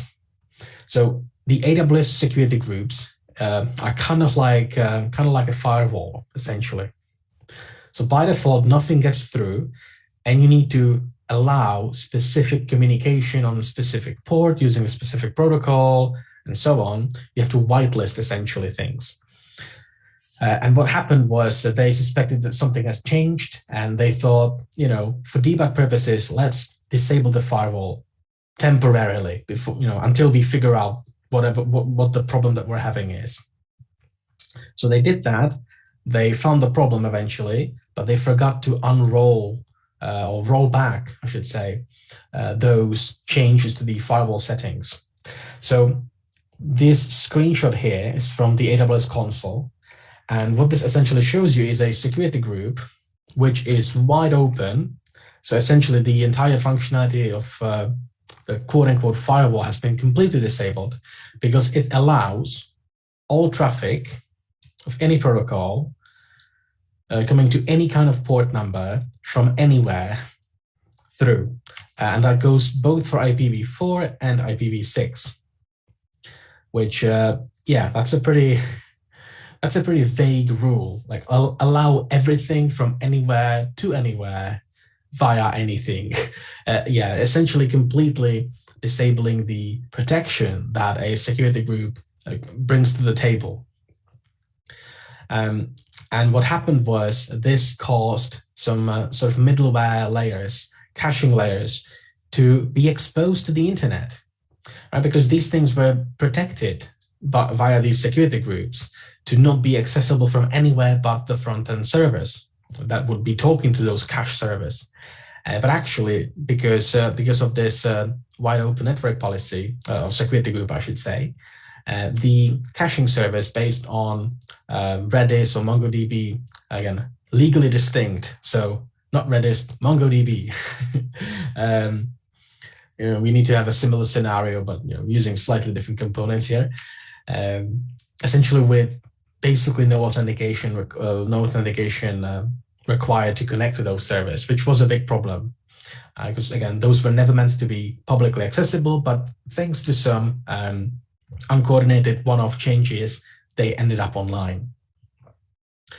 So that's the lab. We're going to be looking at the db.victim.cloud server that we know of, but we haven't really investigated it very much so far. I know some of you have, because I think some of you have submitted the solutions for this already. Yeah, we're going to be looking at this db.victim.cloud server and seeing what's up with it and what we can do to interact with it. So the first thing we would do is run a network scan against it. I mean, we can try to load it up in a browser. So I could try to browse to db.victim.cloud, but that doesn't do anything really. It doesn't lead me anywhere. It doesn't take me to the website. It just loads forever, and then it eventually times out. So instead, what we could do is a network scan. As I've already ran this because it takes a little while to run. So instead of you watching me watch this command, I've already ran it.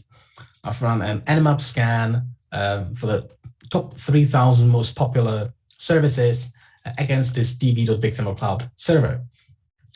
And it has uncovered 2 services listening on the network.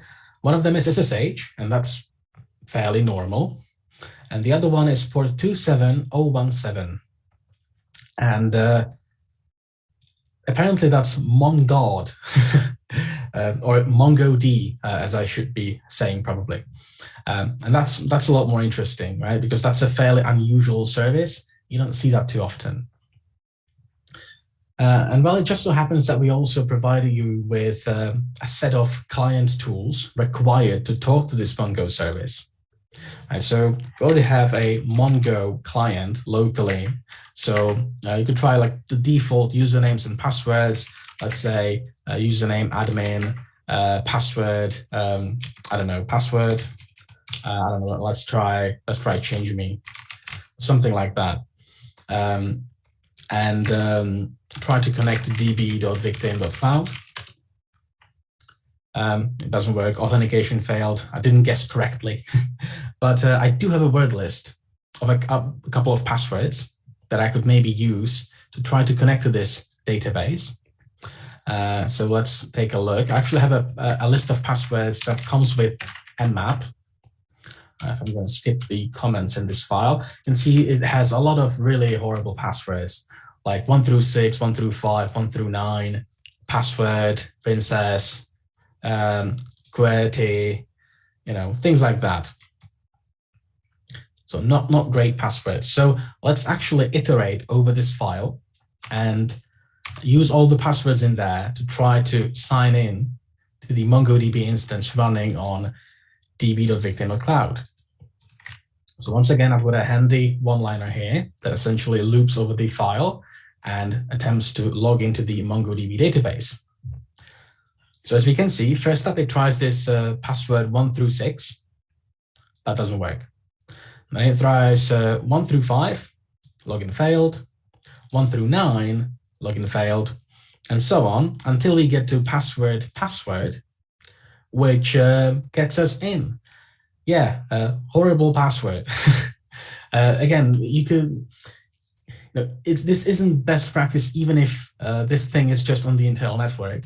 But then again, if it's only internal and the only servers that are able to access this are the front-end servers just for caching purposes, you could maybe get away with it. But as soon as that those network restrictions are lifted, and this instance becomes available to the public internet, you might be in a lot of trouble. So right here, we have been dropped into the MongoDB shell, and we can essentially issue commands on this remote database server. So I can ask for help, for example. I can look at all the databases that there are, the collections within those databases, and so on.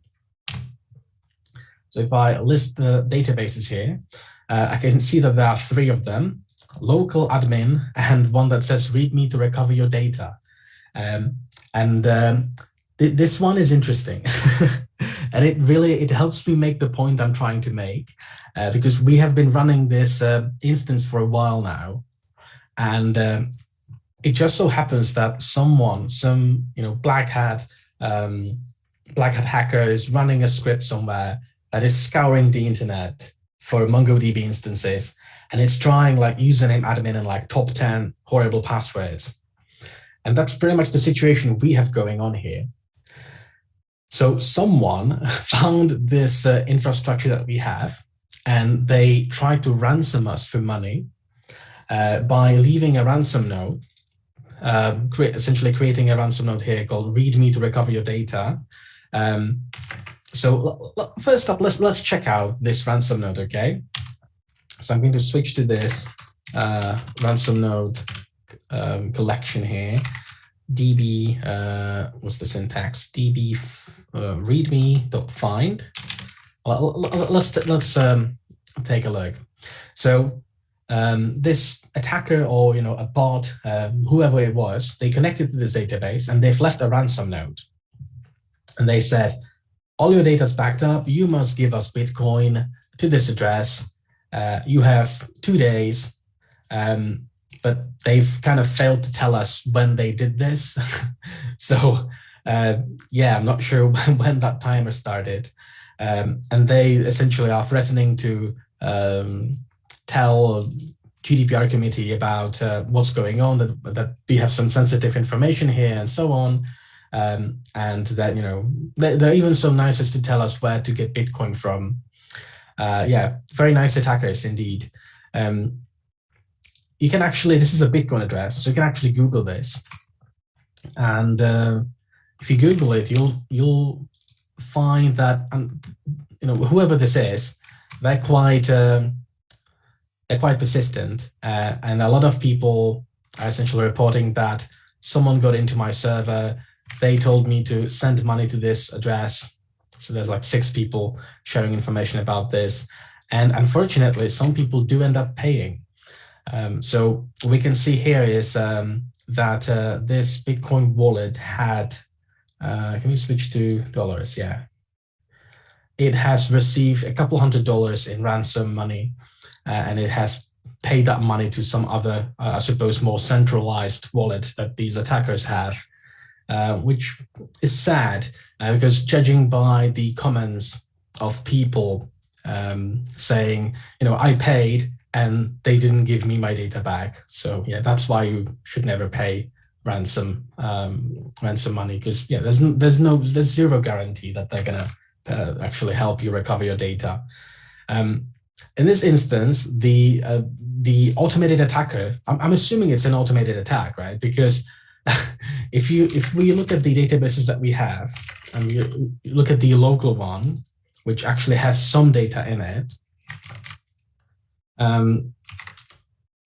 you can see that the data is still, well, the collection is still there, and the data within is also still there. So they failed to actually encrypt anything or delete things, but they left a ransom note anyway, hoping that, I don't know, we're going to pay up either way. I'm not sure what the end goal was there, but it's an interesting story that kind of organically came up. So that's why we kept the ransom note in there, because this is awesome. well, it's horrible, but in this case, it's an interesting thing to happen.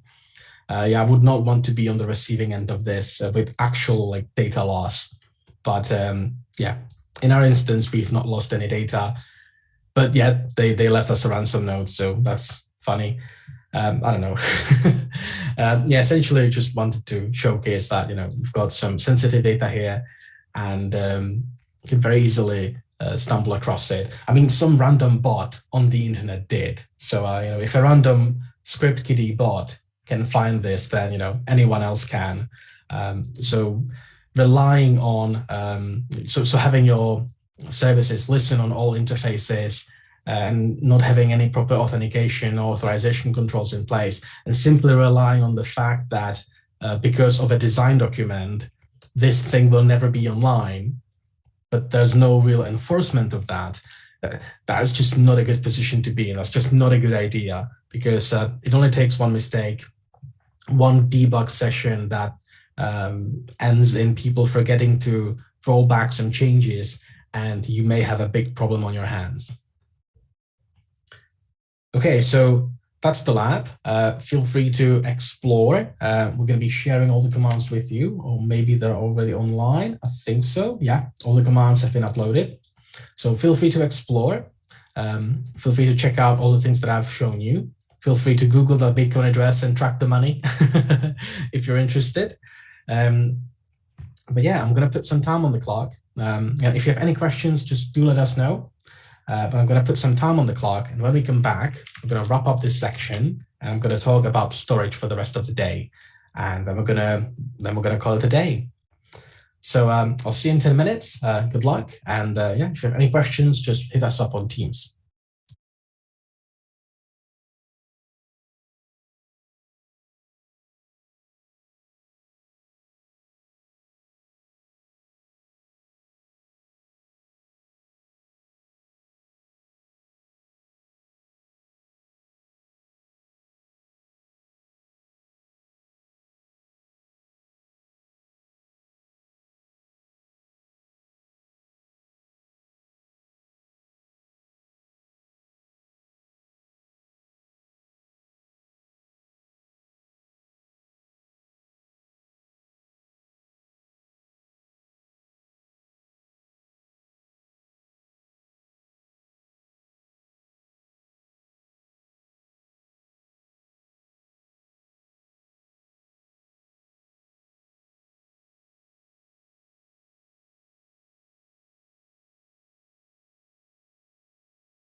Right, welcome back. That's the last time you're gonna hear me say that today.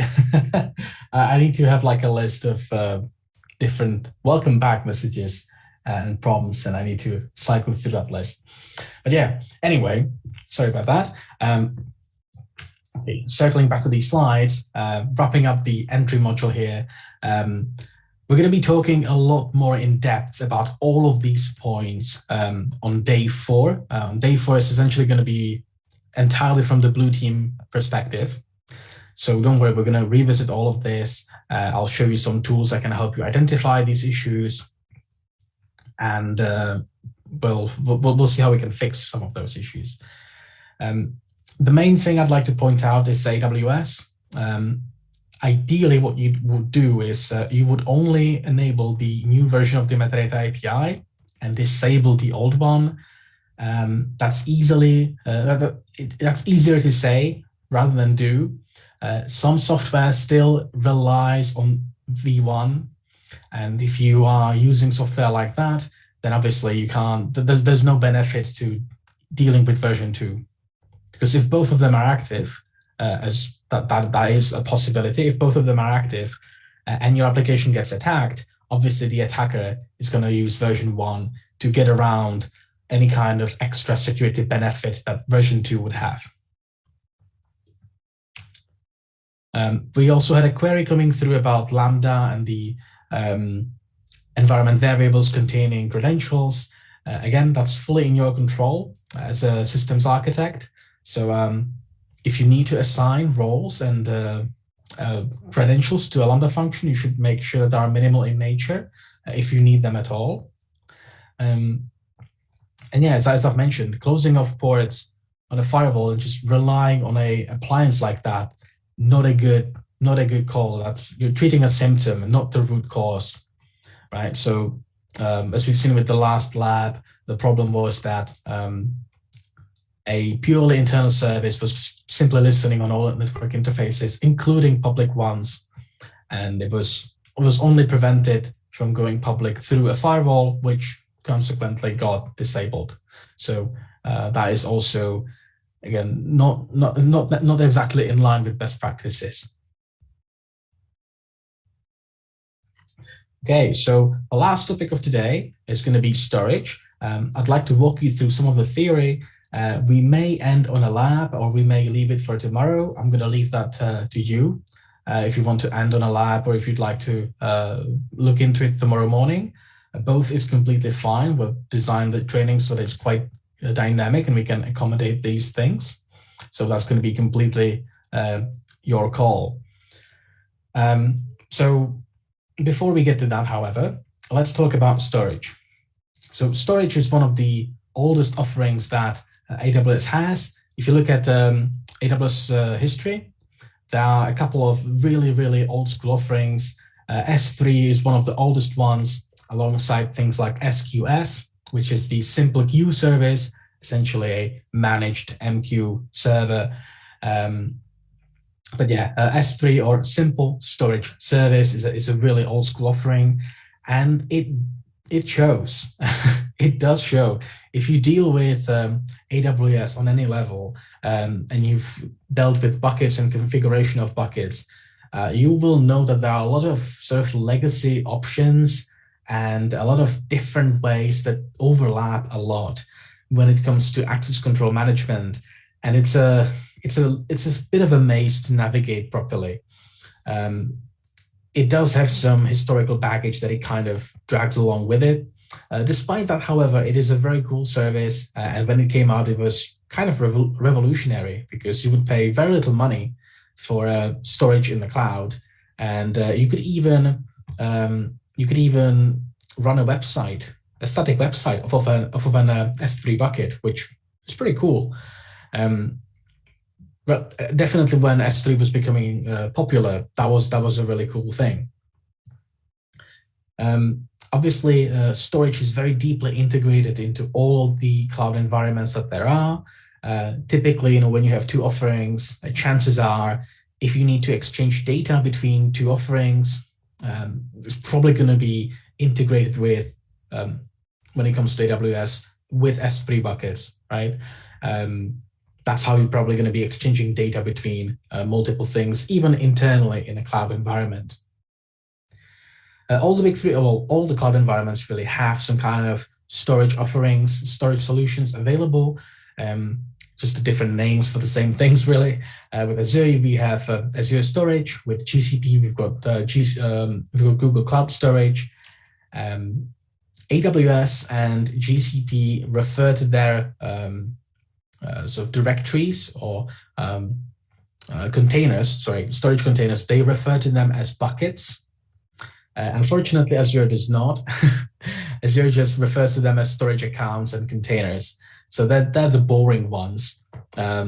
We could have had like one thing that all the cloud providers could have agreed upon, because both AWS and GCP call their containers buckets. But yeah, Azure is not playing ball, unfortunately. But almost got there. So yeah, Azure Storage, however, has some interesting features that we'll explore later on. So yeah, even though they don't call them buckets. And yeah, I should say that storage is one of those services where the bucket names and the container names have to be globally unique. As I say that, I'm going to put a little asterisk next to that, because in the case of Microsoft Azure, it's a little bit different. But when it comes to AWS and GCP, broadly speaking, the bucket names, the container names have to be globally unique, right? So two people can't have a bucket with the same name. I've already talked about that today, but I just wanted to bring that up again because that is quite crucial. Okay, so storage seems pretty simple, right? I mean, there aren't many moving elements. It's literally just data. So what's the problem? Like, how is this insecure? Well, it turns out that just controlling the access to the data can sometimes be a bit troublesome. Broadly speaking, there are three default modes that you can leverage, right? So firstly, you've got the anonymous access option. This essentially means that bucket and the contents of it, are public. Right, so anyone can load that up. They don't have to be logged into AWS or GCP or anywhere. They can just hit that bucket, download data from it. It's all fine. That's one option. You'll see that a lot, for example, with like website assets or images and so on. The other one is called authenticated access, and this one troubles me because the name kind of suggests that there are some access controls that not everyone can gain full access. Well, not full access. Not anyone can gain access to your bucket and to your data. However, authenticated access essentially means, in the case of AWS, anyone with an AWS account can access this bucket. That's what it means. So it's essentially public with a little asterisk saying you need AWS credentials. But AWS credentials are, you can sign up, you can create an account for free, right? It doesn't cost anything. If you don't use any services, that account is free. So there really is very little difference between having a bucket completely publicly accessible and between having it accessible only to people who are logged into AWS, because that really isn't a roadblock, especially not for an attacker. That is a very easy hurdle to overcome. So beware of authenticated access. You should be very careful around that. There are very few use cases where this is handy for anything really. AWS themselves, in the documentation, they say that it's essentially public, but you can more easily track who downloads things from you because they have kind of an identity, because they have to have, for example, an AWS account. But nevertheless, do be aware of this because it sounds a lot more powerful than what it is. It really doesn't protect your data very much at all. And finally, you can have a bucket simply private, meaning that no one outside of your account can access it, or you can share it with just a handful, hand-picked, whitelisted accounts, which makes a lot more sense, especially for sharing data within an organization, for example. You don't want to make that data public, but you do want to share it with other accounts in your organization. Also, there's an important distinction to be made between reading and writing. We should be aware of that, and we should make sure that both are configured properly. So what is the attack surface then? So as I've said, it's literally just access controls. And that sounds silly. That sounds like that's not a lot. That's not a lot of attack surface, but actually it is quite a lot. It's very, well, it used to be really easy to misconfigure things. Again, if you do deal with, for example, AWS on any level, you will know that making a bucket be publicly accessible requires you to click through like 4 different dialogues and warning messages and type yes, confirm, and so on.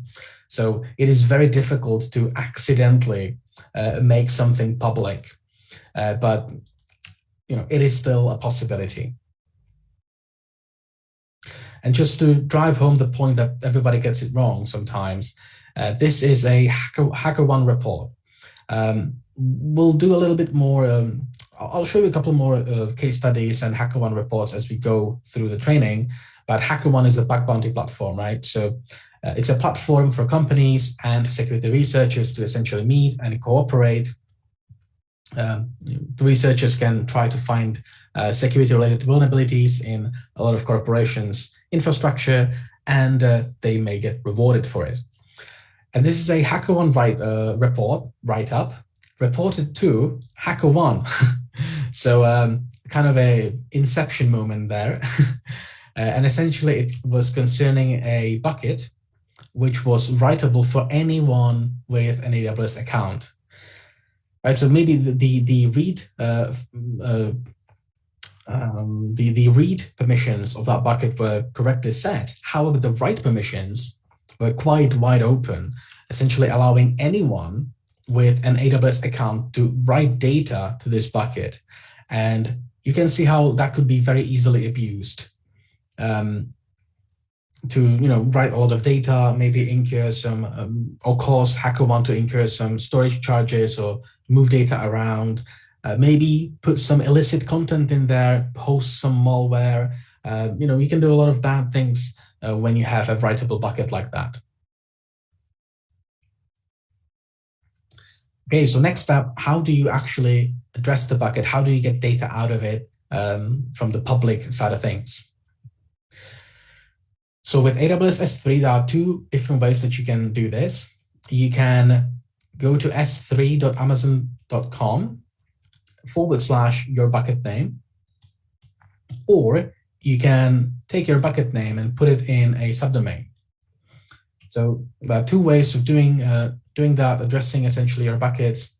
You can choose whichever one you like better. There are some guidelines and best practices, but they're essentially equivalent. That also means, however, that it's very easy to enumerate existing buckets, right? Because you can't create a bucket with the name that someone else already has. So there's built-in functionality for you to enumerate existing buckets. With Amazon S3, so there's a way to essentially have buckets accessible from a particular region. Some people may tell you that's a security feature, but that's not true. It really is not, because you can simply put any region in there, any valid region, and if you don't get it right, you will get an error message that you can't really suppress. And that error message will tell you, sorry, the bucket that you're trying to reach is not available in this region, but it is available in this one. So please use this one. We do have a screenshot showing you that as well. So what we can see here is we're trying to access this victim auth bucket from the region US West 2. And we're getting an error message saying the bucket you're trying to access is not here. You actually need to reach out to US East 2. So not West, but East. So yeah, hardly a security feature when like the website literally tells you what the correct value is. So yeah, no, that's not a security feature. Just wanted to make that clear. Okay, so how do we enumerate buckets? So the most amount of tools you're going to find are going to be for AWS, simply because AWS has been around the longest from the big three cloud providers. It is very simple to enumerate buckets, like really, really simple, either by looking up subdomains or by using HTTP to essentially try to get to a bucket this way. So writing a tool like that is very easy. A lot of people have done it. We will be looking at some tools, but not AWS specific. We'll be looking at essentially all-in-one tooling that can help you enumerate all the big three cloud providers. But a tool I'd like to show you is called Cloud Scraper. And I'd also like to show you this search engine called, well, I don't know if it's called Buckets, but it's a search engine by Grey Hat Warfare. It's a very interesting piece of software. Before we get to that, however, some comments on the GCP side of things. So GCP calls their containers buckets, just like AWS does. And you can access them publicly through this URL, where you just put the bucket name at the end right here. Excuse my handwriting. Yeah, slightly better. Yeah, as you can see, we're accessing a bucket called victim public right here, and getting some information about it right here. So once again, GCP, there are tools that can help you enumerate bucket names. You can use a dedicated script. You can use the gsutil suite that comes directly from Google, the official suite of tools, essentially, as we will do in an upcoming exercise. And finally, we have Microsoft Azure. So Microsoft Azure does things a little bit differently. And as you can see, we've got two placeholders here. We've got one in the subdomain called storage name, or storage account name to be more precise. And we have a container in the URL itself. So yeah, Azure behaves a little bit differently. And there isn't just one value. You actually first have to create a storage account itself. And that storage account has to have a globally unique name. So whilst AWS and GCP allow you to set up a bucket and give it a unique name, in Azure, you first set up an account, and that account has a unique name. And within that account, you can have any container that you'd like. Right? So I can set up a container called test. As long as it's within my unique storage account, that's completely fine. So that essentially allows you to get the uniqueness sorted right here, and the containers can have more sort of logical shorthand names like assets or CSS or images and so on. So that can make it a little bit easier to navigate rather than, blackhat-asia-2022-cloud-4day-assets. Yeah, that's a mouthful. So the container names within Azure can be quite short because they depend on the storage account itself. There are some oddities as to working with the containers. Essentially, when you want to list the container, you have to provide this magical bit of URL. Essentially, you have to tell Azure that, yes, you are aware that you are addressing a container, not a file or not a blob, and what you want to do with it. So yeah, that's a little bit strange. But once you know about it, yeah, it's second nature. It's completely fine. Addressing files directly and blobs, that's fairly intuitive. You literally just access the URL / the container / the file itself. So that's fairly normal. The one oddity here is the listing of things. And also it makes the distinction between the account name and the container makes this a little bit more annoying to enumerate. because first you're going to be enumerating just the storage accounts. And then once you find a couple of storage accounts that you feel like might belong to whoever you're targeting, then within all of them individually, you will have to search for containers. So you're essentially going to be running the search n times for any n storage accounts, which can be a bit cumbersome, but that's just how it is. Now, here's an interesting feature about Azure storage. So Azure storage, well, it's quite clever in a sense. It does support more than just files. Like you can have tables, kind of like database tables. You can have queues. You can have essentially weird types of data on Azure storage that you wouldn't normally think of when you think of directories and files. Tables and queues are a bit weird. So that's one oddity. The other one is the SAS scheme, or the shared access signature. Essentially, this allows you to generate a little special bit of URL magic that if you give to someone, they can append that to their requests, as we can see here.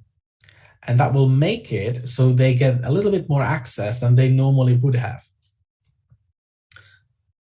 What we can see that this is just, it's a mess. There's a lot of parameters here, a lot of arguments, and it's all kind of readable. So there's not really any confidentiality to this. There is integrity checks. There are integrity checks. As you can see, the very last parameter is called SIG, short for a signature.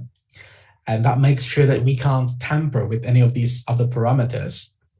I mean, you can try, but then the signature will not match. But there is no confidentiality aspect to this. Like anyone looking at this SAS URL will know what it does, right? So we know when it starts to be applicable, when does it expire, what are the permissions, what are the targets of those permissions, that this token can only be used from this particular IP address over HTTPS and so on. It's a little bit difficult to read if you've never seen it before. So this is a handy table taken from the Microsoft documentation itself that essentially walks you through all the different parameters, whether they're mandatory or optional, and what are the expected values and what are they used for. The main problem with this is people like not knowing what kind of permissions are they going to be needing in future. So they just like list all of them, which isn't the best call of action. It's actually, we can see that happening right here. We can see that this token provides you with read, write, delete, list, append, create, update, process, permissions. Like literally, this allows you to do anything you want with anything within the storage account. So this is vastly overprivileged. This shouldn't exist. This is a bit too much. You shouldn't be distributing tokens like this. So we need to be careful. You need to pick the permissions carefully so that people can't abuse those tokens and cause possibly damage to your environment. We have written a blog post about this. Let me see if I can quickly load it up. Yeah, here we go. We have written a blog post about this some time ago, essentially writing up a story from an assessment that we were doing, where we have discovered a shared access signature, and essentially took it and ran it through a tool called Storage Explorer, if I can find it. Azure Storage Explorer, which is a Microsoft provided tool. And you can essentially use a connection string to connect to it, specify some information there, and you'll get access to the storage account itself. We're actually able to leverage this into getting remote code execution, very similar to the Beanstalk exercise that we have done earlier today. So if you're interested, give that a read, give that a look. But yeah, I think for us, we're going to move on. I'm going to move on from this. Right. This is a really interesting resource. This is a really cool tool. I say it's a cool tool. Depends on which kind of side of the barricade you're standing on, right? If you're on the blue team or if you're on the red team. For a red teamer, this is a really interesting tool. For a blue teamer, it's kind of scary. Essentially, these guys, Grey Hat Warfare, they run kind of like mini Google that is focused on cloud storage. And they index a lot of files from a lot of buckets, Azure blobs, and so on. And they essentially allow you to have full text search capability, just to search through whatever they have indexed, which is very kind of them. But it's kind of, when you start to think about it, what are the legitimate use cases for this? Because I can think of a lot of use cases that are not very legitimate, but would help me with recon, and would be very useful to me in my offensive activities. But yeah, essentially, these people are kind of making money off of your data. That's pretty much what's going on here. Because the catch is, you can search for free, but you can only search a subset of the data that they have collected.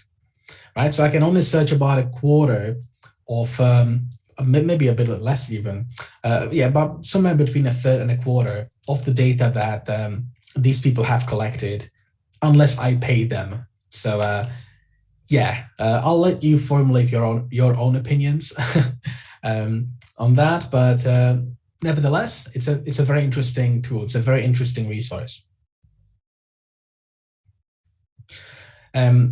Next up, there's a tool called Cloud Scraper, which essentially allows you to crawl the web, and it's capable of picking out URLs that look to be related to cloud services. So if you have a website, and on the website there are images, and you load those images directly from S3, Cloud Scraper will notice that, and it will pick out those S3 URLs. Again, really invaluable for doing recon, just getting an idea of what kind of buckets your target is using. Could be very, very useful.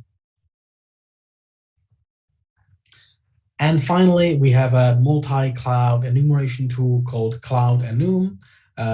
Fairly non-imaginative name, but it is what it is.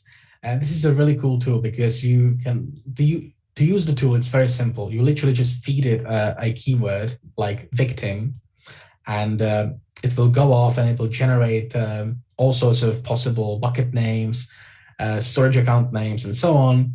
And it can enumerate all the big 3 cloud providers, right? So Azure, GCP, and AWS as well. So this is a really cool tool, and we're going to get to use it in the upcoming exercise. However, we're essentially arriving at the end of the day, and this is quite a big lab. So I'm thinking we're going to leave this be for now. We have published the commands, so if you'd like to take a look, feel free to do that. But I'd like to revisit this tomorrow, if that's okay with everyone, because today has been quite theory heavy. Tomorrow is going to be pretty packed with a lot of hands-on labs, so make sure to tune in. But if you'd like to, if you've not had enough just yet, feel free to take a look at the exercise. All the commands have been shared with you. But I think we're going to leave it here for now because we're just approaching the end of the day. I do not want to hold you past 6 p.m. So I'm quite happy to revisit this tomorrow. So I think that's what we're going to do. We're going to start tomorrow with an exercise, if that's okay with everyone. I think that should be fine. We're essentially going to be looking over some of the tools I've presented, and I'll be showing you how to use them and how you can find out interesting information. That's the plan for tomorrow. Manish has very kindly posted a link to the credentials file. That's the last thing I'm going to leave you with today. In the student pack that you have, there are some extra PDFs related to day 1, 2, 3, and 4. And there are some, essentially those PDFs contain all these write-ups from this website, but in a PDF format. So that's something you can keep after the training as like a handout material. You can keep on hand as a reference. So because this website will go down after the training is over, but the PDFs you get to keep forever. So make sure to keep a hold of those passwords because that's going to come in handy for you to actually be able to open those files in the future. That is pretty much it from us, I believe, for today. So thank you very much for tuning in. Thank you very much for spending the day with us. I hope you found today interesting. I know it's been quite heavy on theory side of things. I promise you tomorrow is going to be a lot more hands-on. Day 3 and 4, we're going to be a lot about containers and Kubernetes and blue teaming. So I think we've got a lot of interesting things coming up. Today was quite theory heavy. Apologies for that. Thank you for sticking with us though. And I wish you a wonderful evening. This is everything from us. So thank you very much for